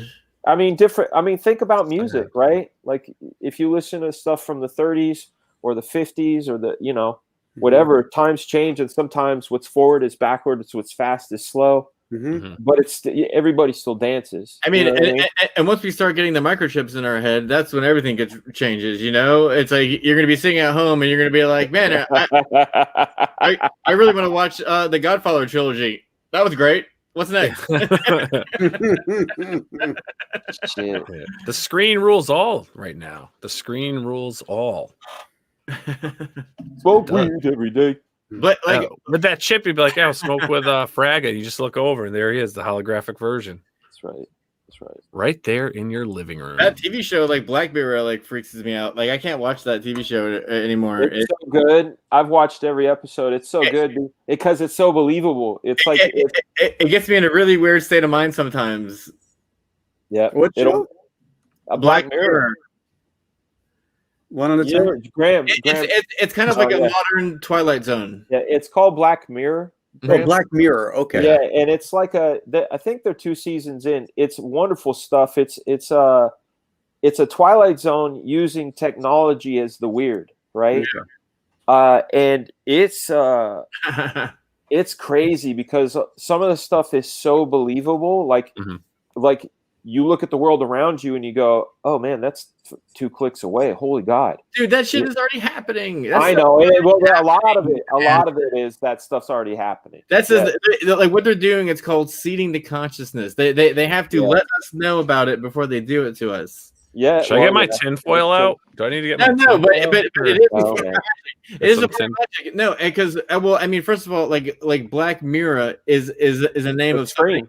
It's a name of something that's in every Mason Lodge. Every Mason Lodge has a black mirror in it. Aleister Crowley used to do. Yeah, you can call that a black mirror too. Yeah, no. This is the idea of a black mirror is your phone or television turned off as a black mirror. No. I get that, but where they get the idea from, Dan, is black mirrors are like traditionally in Mason lodges, like 33-degree Mason lodges. There you go. So it's a term that they use in a lodge, and Aleister Crowley used to talk about it a lot. But anyway, like Black Mirror TV show, I couldn't watch it. It gave me weird dreams. That's what gave you weird dreams. So does anyone know when the 13th Dimension Girls comic Graham's been promoting is coming out? It's out. It's out now. It's out. Came out Wednesday. So we got Graham. Is Mike March your editor over there? Yeah. Oh yeah. Like he's a really great guy. Like he's a friendly. You know, he's so cool. I love Mike. Like I like with this whole SJW war, like he seems like he's kind of like actually neutral in the whole thing. Like, he doesn't care. He looks at it and sees it's stupid. Yeah. Well, that's what I'm saying. Like he was just one of those guys that I always thought was grounded really well, like throughout all this. So yeah, I'm stoked that he's doing well over there, and I'm stoked you're doing a book with him. That's awesome. Yeah. I always enjoy working with Mike. He's a very level-headed guy, grounded, and just a really good guy. Yeah. Yes, Blevins has returned. There he is. What happened, Blevins? Oh, he's muted. He's unplugged. He's muted. He's doing the silent screen. Like when you stub your toe. Yeah. But hey, Patrick, man, the book looks great. It's awesome. Thank you. We're gonna help continue. We'll continue sharing it on our channel as well and through our social media. And we recommend everyone out there too. If you're interested and you like this book, make sure to hit it up, back the book first off, and then share it on your social media. Share it on your Twitter, your Instagram, Facebook, whatever you use, and spread the word of Ultrastar. Spread the word of everything. Alien Alamo, I think, is still in demand. Black Flag did you close it out, or is that still in demand? It's still open. In fact, we're Still gonna have a bit of a bonanza when I start sharing the page in the next few weeks. So nice. I'm really stoked about that. Awesome. Yeah. Well, we have a quest to talk about. Yeah. A bit of a hobby someone has, and it's quite intriguing. And Patrick and Graham, you're more than welcome to stay for this.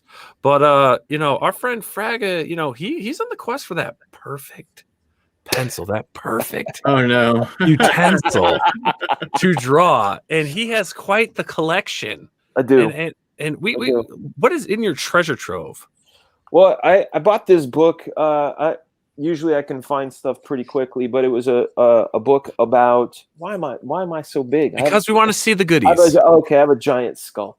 But they were talking about that Neil Adams always used Eberhard Faber Mongol pencil. So I looked them up, and I wanted to find them, and I bought some, right? And they weren't cheap. In fact, I had to go through several auctions to get them. And then I fell into auctions. Yeah, because the real stuff, this is like pre-1970s, right? Graham, we're about to go down a rabbit hole, my friend. That's why my camera's off. So then, obviously, eBay starts recommending other pencils. So I was like, oh, let me look into these. And I started looking into the histories of pencils. This one, it was Neil Adams' favorite. at least when he was drawing all his stuff. So I got a bunch of these. Then I found out the most written about pencil next to, you guys have heard of the Black Wings, right? Like their famous pencil, the one with a flat ferrule in the back. This is the Barrel Black Warrior, which is mentioned in several Stephen King books and a lot of other books, but this is like one of the most famous writing pencils ever. But as I went down the rabbit hole, I was watching this Frank Frazetta documentary, and I looked at a pencil he was drawing with, and I was like, I know that pencil, because my grandfather, he was born in 1917. He worked for the University of Berkeley and did all of their graphic arts for their brochures and things like that. He did the whole famous artist school. So he taught me how to draw like basic stuff when I was a kid. So I recognized a lot of old art supplies, and I noticed Frazetta's pencil, which had this sort of famous green cracked pencil look to it. So I did a bunch of research, and I found out that it was made by this company called American Pencil Company, which, of course, they changed their name in 1956 to the Venus Pencil Company. So I picked up a bunch of these in 2H and some in HB. I wanted to find out what each of these things felt like. I eventually got to these, which was made by Venus. These are from the 20s. This is a dozen from the 20s. These are 2H's, they're really cool. They come with a little note that says they were hand packed. So these are about 100 years old, these pencils. Wow. These are 2H's. You can see because there are 2H's there. What makes them different from the later Venuses is the other Venuses read upright like this. These read like this. But these things are so hard. The wood that they used 100 years ago was superior. The graphite that they used was superior. Dan, can I ask you just how much you putting down on stuff like that? It's actually not too expensive. I'm actually a very frugal shopper. So this one here, I paid $26 for this. Okay, all right. Okay. But I've seen them go as high as $300. Jeez. So what I do is I save searches on eBay, and I keep an eye out. And whenever what ends up happening is like people have estate sales, like their grandfather passed away and he had a bunch of drafting shit and they're just getting rid of it. A lot of those people have buy it nows for like $25 for these old pencils. Mm-hmm. So I grab them. But if you're a pencil collector, if it's somebody who's actually like in the know, they'll go, oh no, we're starting this auction at $199, and there will be people like fighting it out, So these are great. I also found this type of pencil here. It's a Dixon 225. It's I know this is some esoteric, boring shit. Sorry, Jen. But Jen loves pencils. Film I love the smell. Yeah, no, they smell so good. I got one of these out of the collection. My grandfather, I inherited all of his art supplies, and this one had a really nice feel to it. These aren't cheap. This one will go for about $75. You won't find it cheaper than $75 for these. I don't know what it is other than that they're really great. They have a nice feel when you draw with them. I also found a few other ones. Dixon made one called Teffonite Eldorado, the master drawing pencil. So I had to get that.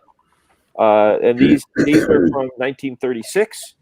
One of the things that I like about these, and Graham, you put this into me after your Frank Robbins storytellers, was I said these were around. This is a box of pencils that these guys could have gotten their hands and drawn with. Like these are of that time. So I get really kind of like excited, like if I was a time traveler, I could go back with these and still kind of be okay because they're legit.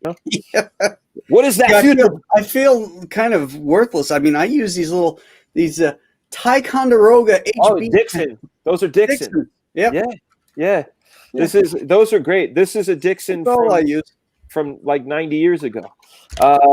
Eagle. This is a good one, right here. But then, as far as wood pencils are concerned, This is what I'm rocking. what is that? That's like a fruity dollar store pencil. It's a Halloween pencil. That's awesome. Halloweeny pencil. This is a Target Halloween pencil. All right, and I love it.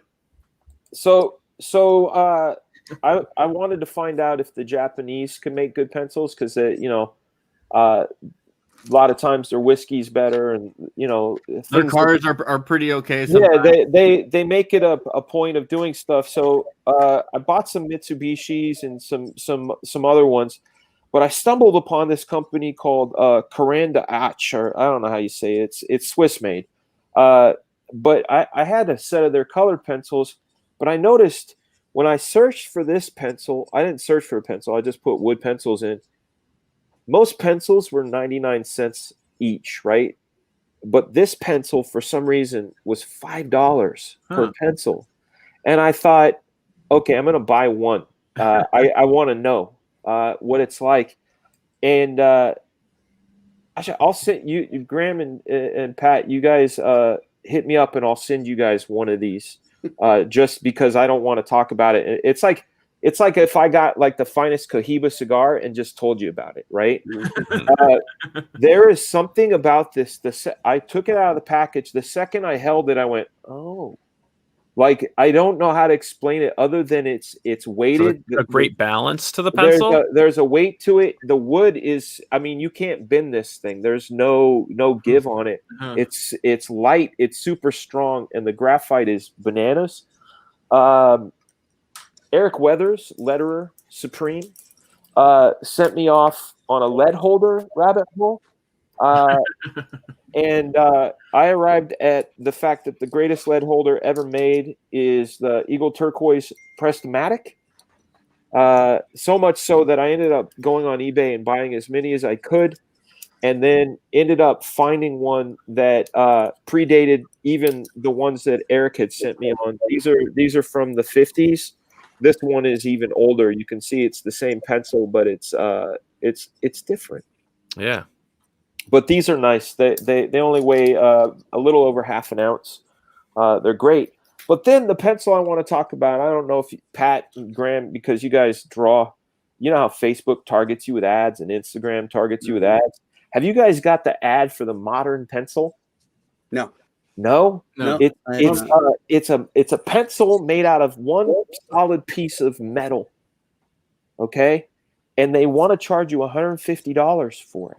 Okay? And then bought it. I did because I had to know. So it worked. No, it did work, but here's the ad worked, but this is their bronze model, right? And it's Swiss lathe. I'm going to do a review on these because I was very skeptical. I was like, fucking stop with the ads. Fine, I'll buy one. Like, it was like, that's how it felt.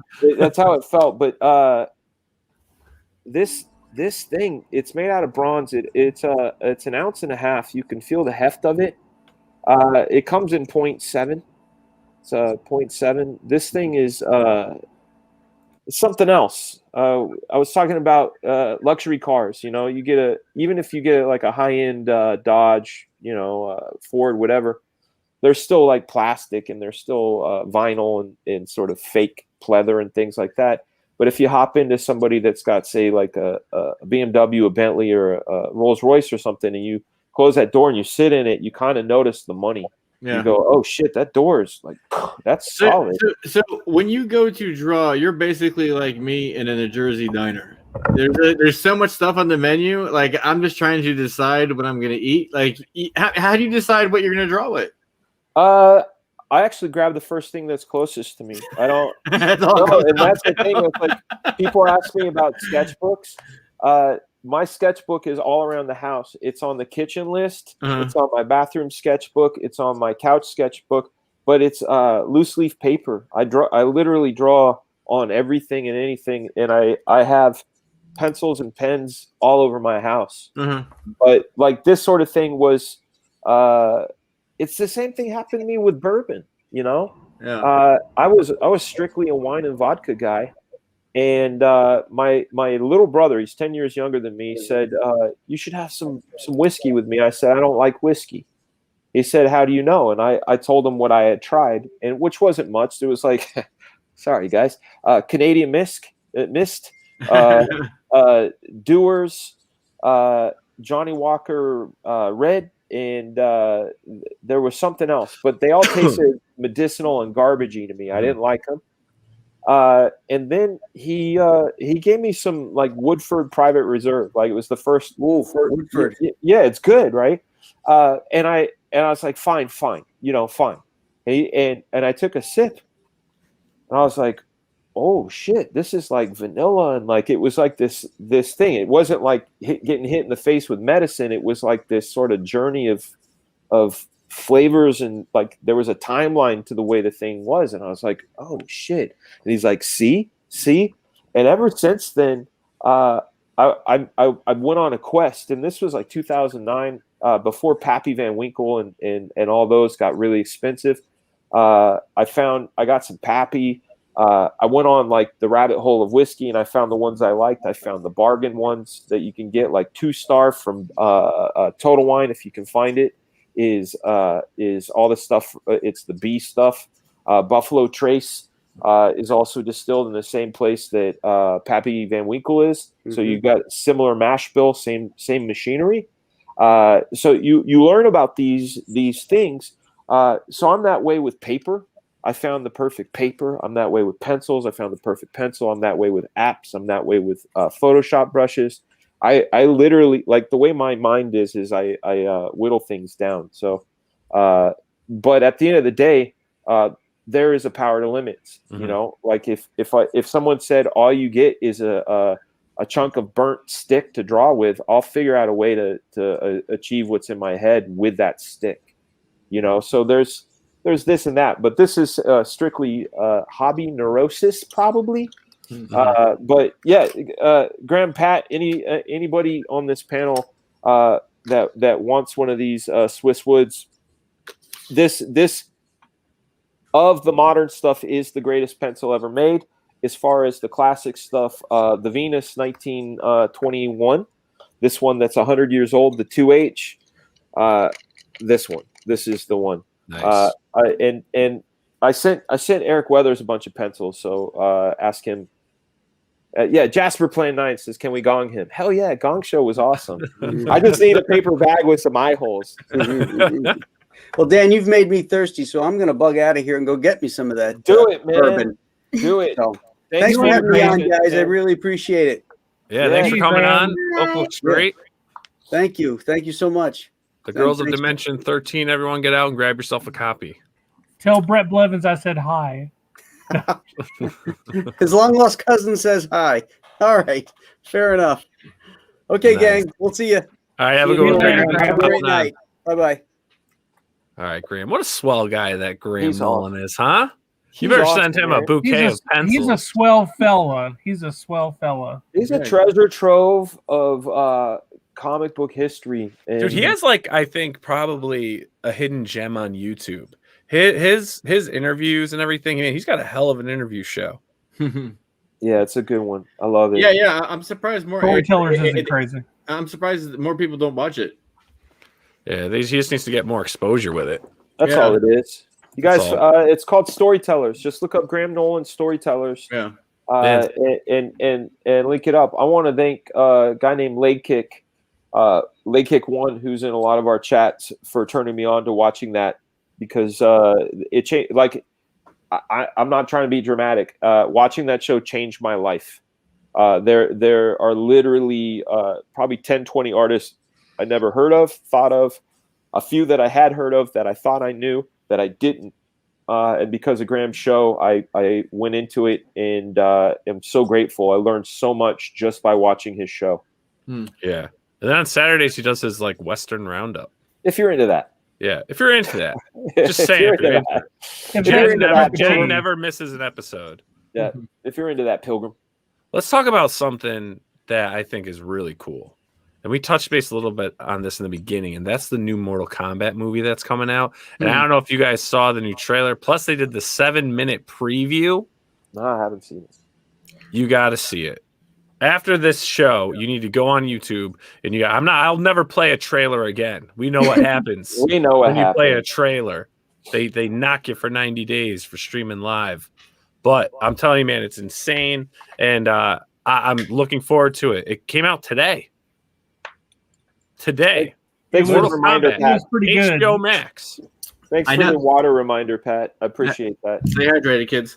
I noticed that Rotten Tomatoes gave it a really bad score, so that kind of makes me think it might be good. Exactly. Well, it's definitely a new reimagining, even though they said that they were going to go to the source. Like they went to Ed Boon and Ed Boon and Tobias to get the story, and they changed some stuff up. But I will say that whereas I did like the movie, it was enjoyable to watch. When you go online and you watch the first 7 minutes that they show, it makes you think that the movie is going to be absolutely incredible. And this big battle between Scorpion and Sub-Zero. And I feel kind of like I got rope-a-doped when I saw it. But the first 7 minutes of the Mortal Kombat movie that they show online is definitely the best 7 minutes of the whole movie. But the movie was definitely enjoyable to watch. I think So it's garbage then. You're saying it's garbage. I definitely did not say it's garbage. What I said was You that said the first 7 minutes that you see is the best part. What's the point of watching the rest of it? It's like in Trading Places, you know, like there's that Jamie Lee Curtis scene, and everything else kind of falls away. Yeah. Well, when I watched Mortal Kombat. so when I watched the first Mortal Kombat movie, you know, they had When Jamie Curtis. the really It just hits you. That's so great, dude. That's I'm like, that's the part where her top's off. Yeah. That's the part where her top's off. boomerang. I'm like, was that the part where she was singing? I was like, best wreck ever. Sorry. no, it's all good. But what I was going to say was when I saw the first Mortal Kombat movie, you know, Goro was a big part of it, and he looked really weird. You know, looking at what they, you know, the animatronics and stuff they had at the time. You know, I guess they did their best, but Goro looks really, really good in this movie, and spoiler alert, Kano is in it, which if you haven't seen the trailer, you would not know that Kano is in it. And he kind of steals the show. The actor who played Kano definitely steals the show. How was Raiden?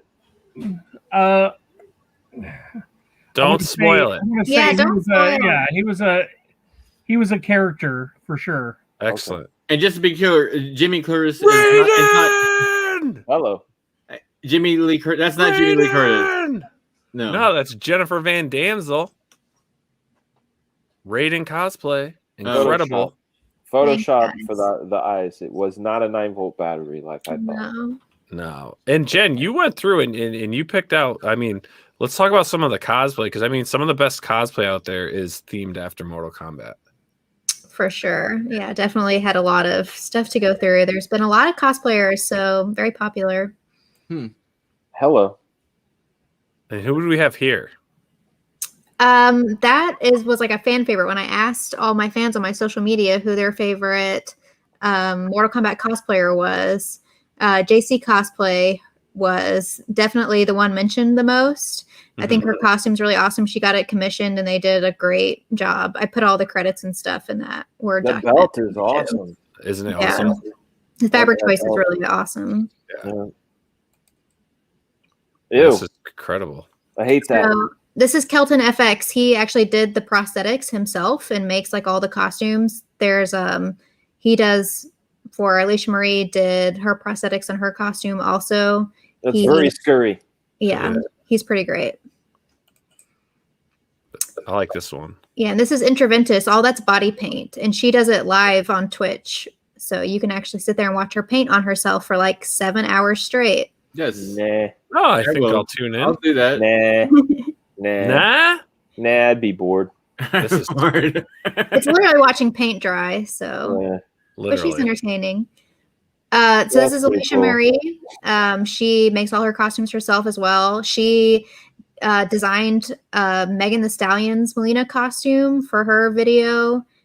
She has like a book called The Booty Bible. She's like an extreme fitness expert. She's like very interesting. She's kind of all over the place. Definitely is very talented. I like the body paint. The body paint makes her look extra shredded.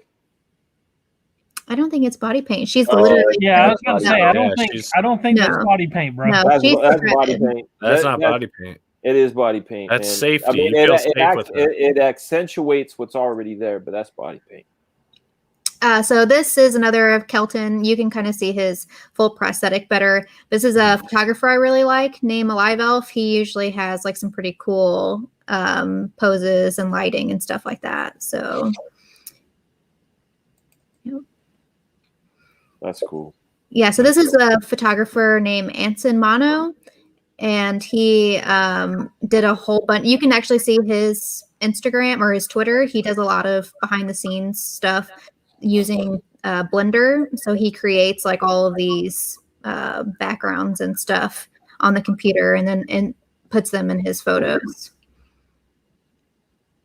That's crazy. Yeah, that's pretty cool. Yeah, that's over the top. I like to think that he's like a chiropractor in real life, you know? Yeah. So that's also Alicia Marie. She's like a huge Mortal Kombat fan. So she's done quite a few different stuff. And that's another Kelton FX prosthetics that he did for her too. Oh, cool. And that's not body paint, Fraga. It's not body paint. No, she's shredded up like Sylvester Stallone in Rambo 2. And some more. Yeah. Couple times. That's cool, man. That's crazy, man. The time that's put into it. What an art cosplay is, though. It really is, especially when you mix the good photographer with the cosplayer and the costumes and everything. That's insane. I like How it. much For the time? reference. There's so much reference out there now for artists. You know, before it's like you'd have to find a picture of a guy dressed up as Captain America. So you just give your friend and tell him to hold a garbage can. That's And right. now you just type in Captain America cosplay, and it's like so much stuff you can use. Oh yeah. Done Bruce Timm's Supergirl. I've done a few different versions of Supergirl. Nice. So what cons are you doing now? Anything? No, not really since COVID started. I actually had taken a break. I was doing like Where do you live? conventions a year. Houston. No, I mean, like, what's your address? No, like Texas isn't super crazy lockdown, right? No, not at all. They took Yeah. away all the mask mandates and everything like 2 months ago. So yeah, nobody really wears masks or anything. Yeah, that's how it is in Florida right now. Like now in Florida, like we're starting to get a bunch of notices about cons. Like I got a notice about MegaCon, I got a notice about SuperCon. I was wondering, just how the rest of the country is doing with conventions. So far, I know up here in the Northeast, our conventions are going to be happening. Yeah, You know, they're lifting as of May 19th. All restrictions are lifted. The only thing you have to do is wear a mask. Besides that, that's it. Everyone can go back to work like they were. It's all just being lifted on May 19th. I went to a toy show last weekend, and it was like super chill. Like, I'm not sure how you guys feel about it, but I mean, like, only half the people wearing masks. You know, no one was like freaking out. There was cops there. No one was like. It was very, very chill atmosphere. Mm-hmm. Yeah, we'll see. I think it's all. I think we got a few more things to go through, and everything's gonna start lifting. And I bet you by like fall, it'll all be pretty much back to normal. Didn't the South Carolina Comic-Con go pretty well this past weekend? Yeah, I heard Andy Smith say good things about it. Yeah, Andy Smith was there. Yeah, no, I didn't hear anything about it. I don't know if it was good, bad, or anything. Is that the one Tucci was supposed to go to? Yeah, it was. Yeah. Nice. Well, if you guys want to hang out for this topic too, me and Jen watched something for the first time, which is a passion of the Blevins. I'm actually going to bolt because I told Ethan that I'd come over to his show, and they're been going for almost 2 hours, so I want to run over there. But I want to thank you everyone for having me here. Fraga, always a pleasure. Good seeing you, bro. I feel like we have to do something sometimes, Dan. In real life. Like you live kind of close to me. Like I need to go just hang out one day. Oh yes. It'd be like it'd be like a day's drive. It'd be so worth it, you know. Yeah, go to like a park or something, have lunch, hang out. You know, Yeah, hang hands. My studio is awesome. Yeah. It probably smells great. It does. All right, guys. Well, we'll have you heading over to the auction. Ethan's got his auction going on right now, right? Yep. I'm gonna go over there and schlep some stuff. But thanks for having me on. I appreciate it so much, everyone. Definitely. Awesome. See you later. Thanks for hanging out, Patrick. We'll see you soon. Thank you. Bye.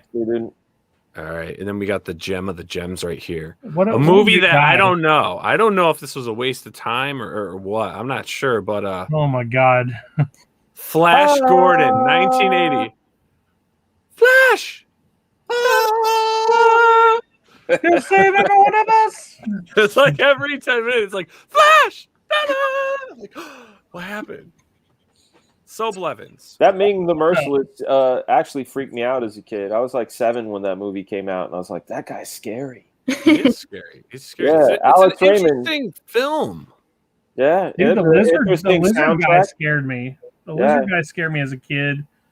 And also when Clytus gets killed, spoiler alert, that scared me as well.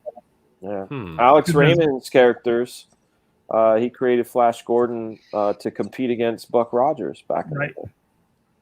So Dan, are you a fan of Flash Gordan? Not really.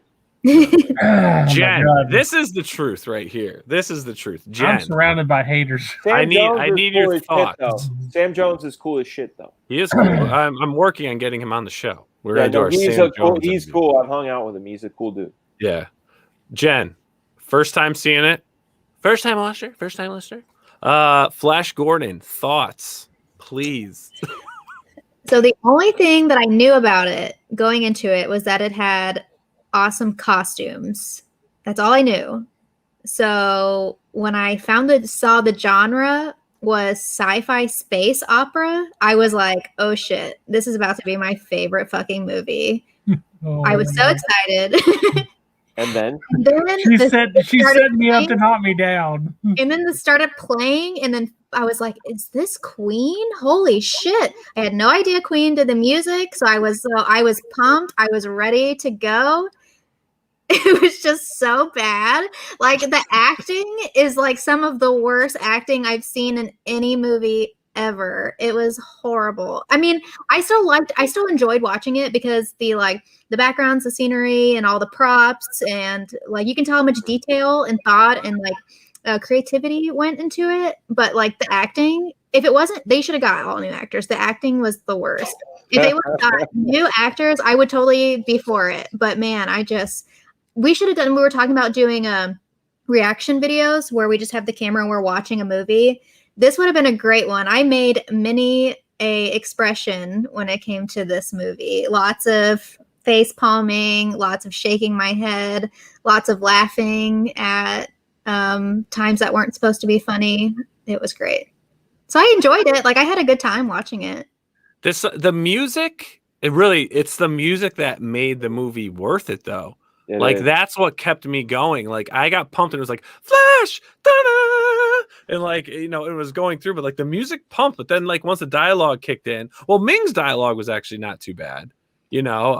Flash's dialogue was all right. The doctor, what was the doctor's name? I can't see. Hans Zarkov. His dialogue was interesting at times, but the music is what got me in the visual. But some of the stuff was like, even for like 1980, I'm like, man, what was the budget? I should have Googled it. I didn't. I'm like, what was the budget for this film? Because the lizard guys were literally like, it's like you wore a hoodie and then just like cut holes in it, but just like kept it down. When I first saw that, I was like, person. what the fuck is that? It was like they recycled the sleaze stack costumes from like Land of the Lost. So amazing. Why, of all, like, it wasn't good.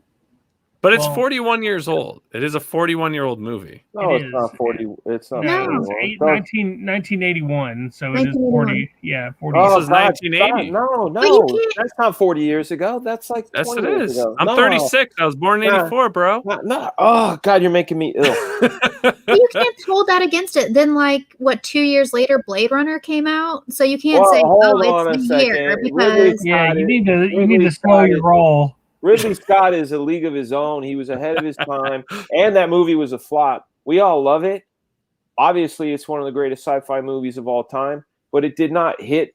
People weren't like clamoring for Blade Runner.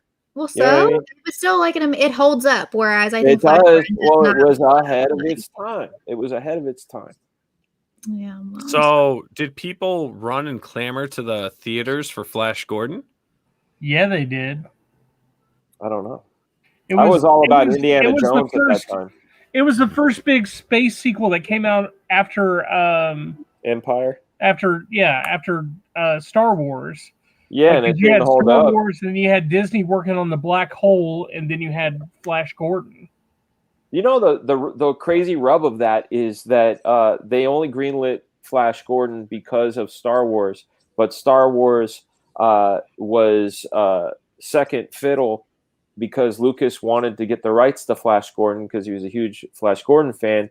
They said no, so he made his own called Star Wars, and then Star Wars blew up, and they're like, "Whoa, let's make a Flash Gordon movie." So it was reactionary. Is that a real story? Because I did not know that. That's a legit real story. That makes Flash Gordon even better. Yeah. Jen, I do want to say, I know you can't see my face right now, even though I'm looking at you, but it's just like my picture in the box. I knew I was going to be like, oh, creepy. Blevins is going to be so mad at me. I don't want to hurt his feelings, No, but I it's can't cool. lie. That's so Like, creepy. I we're- know you can't see me, but I'm looking at you. Yeah, I know you can't see me, but I'm looking at you just like in this picture. Just like in this Yeah. picture. I'm sorry. But Hate to no, shit on your seriously though, you're dead to me. So no, so Flash Gordon was definitely good for its time, and it definitely was one of my favorite movies growing up. I thought Ming Maxwell von Sydow was absolutely incredible as Ming. I loved Flash. I loved Sam Jones. This had Timothy Dalton in it, one of his first roles. Like, he ended up going on to become Bond. There's some And iconic. he's Niles in Doom Patrol. Yeah, Yep, absolutely. And Doom Patrol. Yeah, what's up? How could I forget that? I'm glad somebody who was in the know was in the chat, Dan. Thanks. In the show. If anybody would know that he was in Doom Patrol, it was definitely Dan. That'd be Dan, yeah. Yeah, but also, I mean, you got he played Prince Baron, did a great job. Voltan was incredible. Yeah, I mean, I think the movie, maybe the acting, you said, hey, look, they need to get some new actors and stuff. Like, I really don't know who you would have got from that 1980s time period to play those roles. I think that they were perfect for the time period. Now, granted, definitely the movie was aged, but you guys are definitely entitled to your opinion, no matter how wrong it is, and just know Hey, that man, we're all dead to you. I like that movie Xanadu. I like. oh my God, Olivia Newton-John, Xanadu. Yeah, Gene Kelly's last film. I like Legend, which is another really Legend's good good. movie. Yeah, that's Mia Sarah and Tom Cruise. And Yes, Did you sir. see Legend, Jen? Curry. And the best devil, Watch man. it this weekend. Yeah, The Tim devil. Curry, definitely the greatest devil in the history of. In Yeah. fact, didn't they use like his likeness for the? They used his likeness for the Mint Mobile commercial, or Mint Mobile, or the Match.com, or whatever it was. The Yeah, I new have no commercials, the Ryan No. Reynolds commercials. Don't know. Haven't It's seen the them. Legends Devil. So,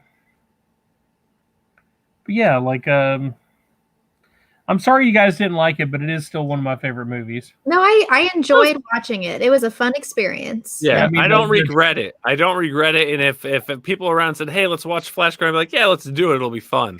Dude, I was so have some nervous. laughs. I was It's like so reverse nervous. Taco Bell. Nice.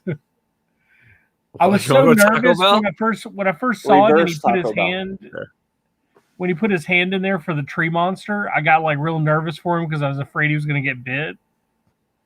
And then he tricked us, and I thought he did get bit. Yeah, I was but like, then "Oh he my tricked God, he me. got bit! How's he going to get?" Because it out of just this shows one?" that Flash always has the upper hand because he's an Yeah. amazing football player. I know, that was the worst part. It's like whenever he's like getting his ass beat, and then he gets the football, and then suddenly he just like runs at him, and they're like, "Oh my God, can't possibly stop him. He's superstar." And he fast ran like that too. He was football player." like, Yeah. Yeah. Did you not hear the song though? He does the impossible. Yeah. No, I heard it. It And was literally- good. Why you keep muting me now? Everything you need to know about Flash Gordon, you get from the song. Like you know what's up. Yeah. Thank you, Queen. He'll save every one of us. Well, I think we touched base Even on that. you, I think, Jen. Even so, you, Jen. so Blevins loves the Flash Gordon. Fraga loves it even more than Blevins. That's not true. Nile here and Jen thought it was a humorous adventure that we don't regret, but is definitely not probably something we'll watch again. Slice of Time is what it was. It was. You know, it's like Chud. You guys remember Chud? Oh my No, what's God. Chud? It's a horror movie. Yeah, cannibalistic humanoid underground dwellers. Yeah. Oh, nice. Have you Chud, seen that, man. Jen? No. Yeah, I have two movies to watch this weekend. Jen, you made me think about the old days. Like you were talking about renting videotapes, right? Yeah. But I grew up in the 70s and 80s, right? So like the last half of the 70s. Well, I was born in the early 70s, but we had to rent the VCR. You know, like we didn't just rent the tape. Yeah. Like nobody, like a VCR was $1,000. Nobody had them. You had to like rent. You had to rent the gear, and then get the tape. And I remember renting The Making of Thriller and Chud for my buddy's 10th birthday. It was 83 or 84. And Chud, yeah. I mean, if you want some good nasty horror that, you know, makes you feel good afterwards, like reverse Taco Bell, like Flash Gordon. Get some Chud. No, it's reverse Taco Bell, because like Taco Bell is like, oh, this is great. And then you're like, why'd I do that?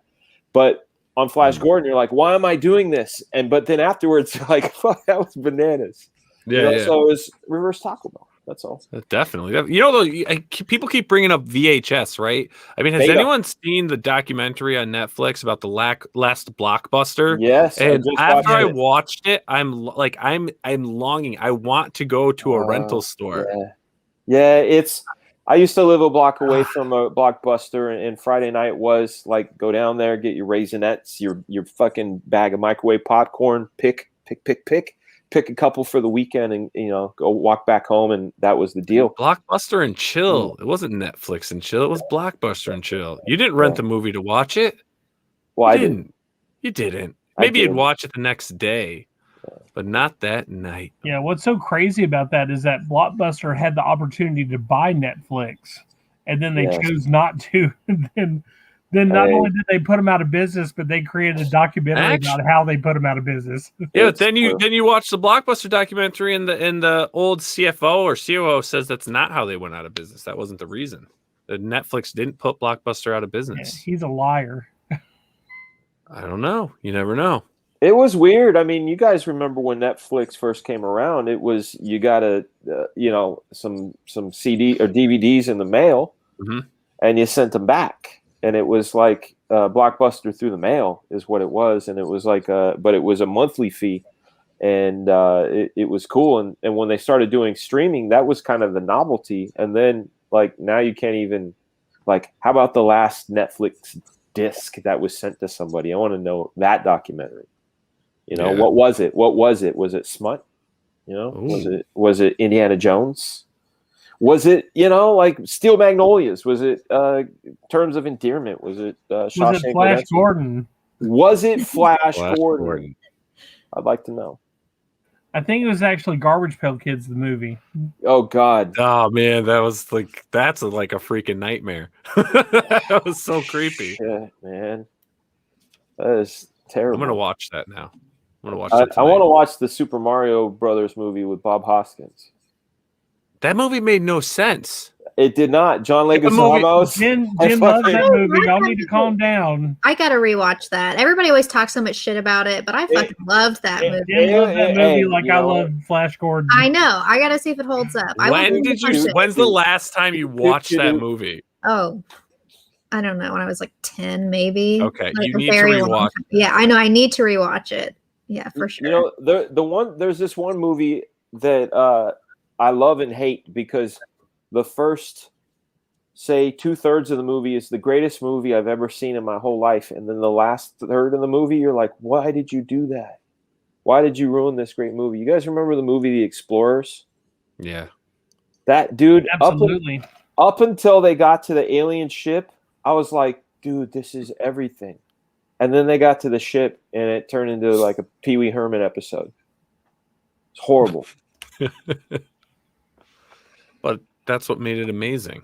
No, Just like Flash No, it did Gordon. not. no, It's just like Flash Gordon. no. What about Double Dragons? I'm gonna go old time. Dude, Double Dragon was amazing. Everyone loves it in the chat. Cheesy movie, but go. still fun to watch. What are Yeah. you doing? I'm What? Sin That had Citying it. Alyssa Milano in it. I'm going old time on a motherfucker right now. Let's see this. Super Mario Brothers is actually better than Batman and Robin. Yes, I went there. Yes. Damn, Joel It's P. true. I mean, It's he's true. right. Shit. It's What? true. Batman and Robin was amazing. No, it wasn't, dude. When No, they it was not. The nipples and They the had butt the cheeks. perfect suits. No. Terrible. You're like really good at that. I was like, well, how do does he all do the that? time. What He was he doing? practices it all the time. I'm Turbo. polishing. I'm polishing the suit. Come on. Everyone knows how to polish the suit. It's a blood sport. It's a blood sport. I don't Dude, know. I I just don't- put that up. Leg Kick says Last Starfighter, which I definitely agree. Last Starfighter is number 4 on my list. I like of, Last my favorite movies. Starfighter. I Yeah, like one of the Last first Starfighter. one of the first CG, all CG scenes in a movie too. Yeah, yeah, you can't hate on Last Death Starfighter. Blossom. What's up? And yeah, Boob Dan Art, exactly. Plague knows what's up. Howard the Duck is great, except she fucks a duck, which is really weird. She did not. But he's do a it. man duck. Yes, she did. Blevins, watch it She was again. going to, but she did not. Watch it didn't again. happen. He's smoking a cigarette afterwards, dude. Watch it again. Man, dude, I'm gonna pull it up right now. Yeah. What He came ducked first? her hard, man. The chicken or the egg? Now we know. Dude, that was She got- Leia Thompson. It That was. was. Thompson, I, dude. you know what, guys? She directed an episode of Stargirl that I got to storyboard, and when I was working with her, the 12-year-old in me was going, but the professional in me was like, yes, of course. Oh yeah, great choices. Blah blah blah. And I did the work, but I remember after getting off the Zoom call, just freaking out, like Marty's mom and Yeah. all that business. She was great. All the right moves. All the right moves, my lord. Yeah, she's cute, very cute. Dude, what about she's in one of my number 2 favorite movie of all time, Some Kind of Wonderful.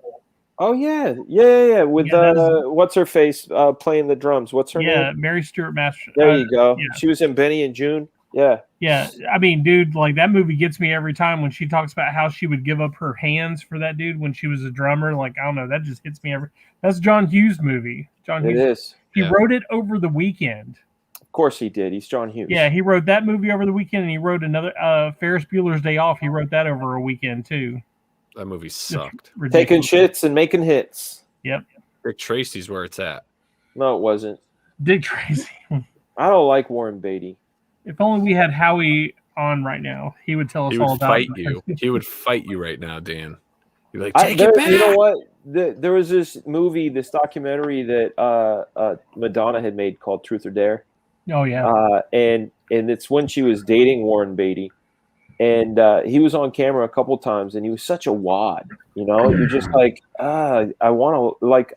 I liked that movie where he died. I forget what it was called. He died. No, and he came back. It was like he was this ghost. It was like Heaven Can Wait or some shit like that. I forget what it was Heaven called. Can Wait, yeah. Something like that. But I liked him in that. But then and Dick Tracy came out right around Batman time. Yeah. 89-ish. And I just thought, yeah, I get you're going for the Chester Gould thing, but there's a cooler way to make Dick Tracy, and it's called Batman. And Batman was fucking awesome. Condor Man, that's Disney, brother. That's crazy. Skits, man. He's going back. That's like 1980. Condor Man was the shit, dude. Dude, didn't she also release a book at the same time as that Truth or Dare that was like the first really big rated R book? Yeah, the sex book. It had sex book, Vanilla yeah. Ice and Naomi Campbell and what was her name? The European actress Isabella Rossellini, and they were all naked, touching each other. It was a great book. It was a great book. Yeah, it's made out of metal. Yep. So Still on my you coffee can wipe it down. It's not rated R. Fluid resistant. That's horrible. Too far. Why is it horrible? That's called forward thinking. Yeah. Blevins. They So know. when you put a drink on it, it doesn't. Yeah, and it the came condensation doesn't get in like this sort of foil Ziploc bag too, like so you could put the book in the bag. So keep it safe. Stone, wipe it off. Wipe it off. That's right. Speaking of the 1980s, love V. Oh, the V Visitors. was the shit with Beastmaster. Whatever his name was, the guy who played in Beastmaster. V was the shit. Robert Englund, Freddy Krueger was in there too. No shit. No shit. That Well, I have scared to the say- shit out of us. Did it? Yeah, the 80s. Well, you were born in 84, so that you were a wee lad. So you got to miss out on the sweet days of 18, the sweet days of Knight Rider, the sweet days of V. Yep. I mean, I only got him in V syndication. V had like one of the scariest Mark Singer. scenes ever when they delivered the baby. Oh When they God, delivered the yeah. baby. Yeah. That I was thought you were gonna definitely say one of when they those- first peeled back the skin. Oh, yeah. I remember just going, "Oh my God, they're fucking lizards," because they unrolled that in a nice way. Like they're like, Yeah. "Oh, visitors have come to see us," and like they're all dressed, it's like utopian, and they're like, "They're kind, they're nice," and then you find out like, no, they're here to eat us. Yeah. It's What about fucking Greatest awesome. American Hero? Believe it or Oh, not, come I on. love that movie. I mean, that show. That series That is show. great. Yeah, I used to always. It's like when the old lady throws the diamond in the ocean in a Titanic, and you're like, fuck, you dumbass! Like you selfish bitch! You could have gave that to your granddaughter. She took care of Yeah. you. You're so selfish. But I always watch it over and over again, thinking like maybe she won't throw it this time. Like it's a dumb thing. But with I'm gonna watch it again. Maybe she won't do it. Yeah. I've I don't think had it those works that moments. way, man. Yeah, when in Greatest American Hero, when he loses the instruction book to the suit, I would always go, he'll get it back. Like one of these days he'll catch all those papers. It was very frustrating. Yeah, well, at the last season, he did get it back, and the season wasn't that good. Did he really? I didn't watch Oh, yeah, that. dude, absolutely. He knew how to control the suit and everything at the end of the show. Best theme song ever, man. Hey, I also, can't that was a believe number myself. one. Yeah, that was a number one hit. Yeah, it was. So also, you were talking earlier when I had to go, you were talking about the Amazing Spider-Man there wasn't really a good representation of Amazing Spider-Man, but they had like the cartoon Spider-Man, His Amazing Friends and everything, but you said there wasn't a movie. No, I didn't say there wasn't. I didn't say that. I said the pinnacle of Spider-Man was the comic because you had Electric Company, and you had the 67 Spider-Man, and you had the Spider-Man His Amazing Friends. Right. But none of that shit looked anywhere close to Russ Andrew. None of it looked as good as McFarlane. None of it looked as good even as Eric Larson. Yeah, did you watch the Spider-Man TV show? They had four in the 70s. Four hour and a half long episodes. Yeah, I have it. Yeah, the Spider-Man that I want to get a hold of though is the Japanese one. That one I watched the Netflix, or not Netflix. One of those. Are you talking about the one with the car and the big giant Spider-Man? Yeah, and he had the wrist shooter. That was the beginning of giant transforming robots. Dude, I have all of those, and I'll send it to you on flash drive. Yes. I'm not condoning piratism. No, dude, you can't get it. Marvel used to have it up. You could watch it for free, and then they took them down. So this is my opinion on pirating. Okay, I have a lot of digital comics, but it's all like Golden Age stuff that I can't get. You know what I'm saying? Like I'm not going to get a Funnies #1 ever. I'm not going to get that Action Comics #1 ever. I can find a reprint, which I have, but if I want to look at the actual thing, I got to look at it that way. And even furthermore, when it comes to music or video content, if you can't buy it, if you can't actively go out and purchase it, but you can get it, go get it. Yeah, I mean, I think that archiving our past is definitely, that's why I continue to do it. Amen, brother. I mean, like I own all the movies in real life, but I have all of those also digital on my computer as well. If my iPad weighed as much as the actual stuff, I wouldn't be able to push it. It'd be heavier than a semi filled with bricks. Yeah. Well, that's what you got to do. I got my own Plex server. You know, do my Hell own yeah, thing. yeah. Plex is Yeah, he Way to great. does. go. Yeah, he does. Plex I is send great. invites. You guys send me that link, dude. Get in on it. But hey, man, Fraga, thanks for joining us tonight on the Weekend pleasure. Pop. It's fun as hell having you on. Jen, had a great time with you. Awesome job with the cosplay stuff, picking out those Mortal Kombat images. Blevins, as always, the king of pop culture here, the pop culture expert, just talking it up, knowing everything. Blevins in the house. I talk So too much. we got everyone talks way too much. But what are you Leg gonna Kick do? just put a song in my head. Thanks, Leg Kick. Electro Nice. Woman and Dinah Girl. That fucking. You guys want to have a theme song stuck in your head? Go look up Electro Woman and Dinah Girl. You know, it's a superhero show from the 70s, man. Fuck, that'll fuck your head up. You redid that a little while ago. Some Did you? YouTubers redid that. Dude, I have That's a fucking Billy groove. for the last 3 days. I've had Billy Myers' "Kiss the Rain" stuck in my head. I don't know the song, and I will not look it up. Yeah, so I wouldn't recommend it.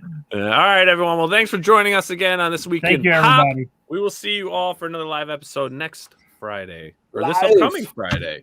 So we'll see you all soon. Everyone have a great weekend. Be happy, be healthy. If you got some money to spend, head on over to EVS's auction, buy some original artwork, Do it. or buy food for Definitely. your family. I don't know, one or the other. But everyone have a great weekend. We will see you all on the next one. Definitely. Peace. See ya. Hey everyone, thank you for joining us on POPXP. If you haven't already, make sure to click that subscribe button and also click the bell for notifications when we go live and we upload some awesome new content. Also, don't forget to head on over to Twitter and follow us at the POPXP and over on Instagram at the POPXP.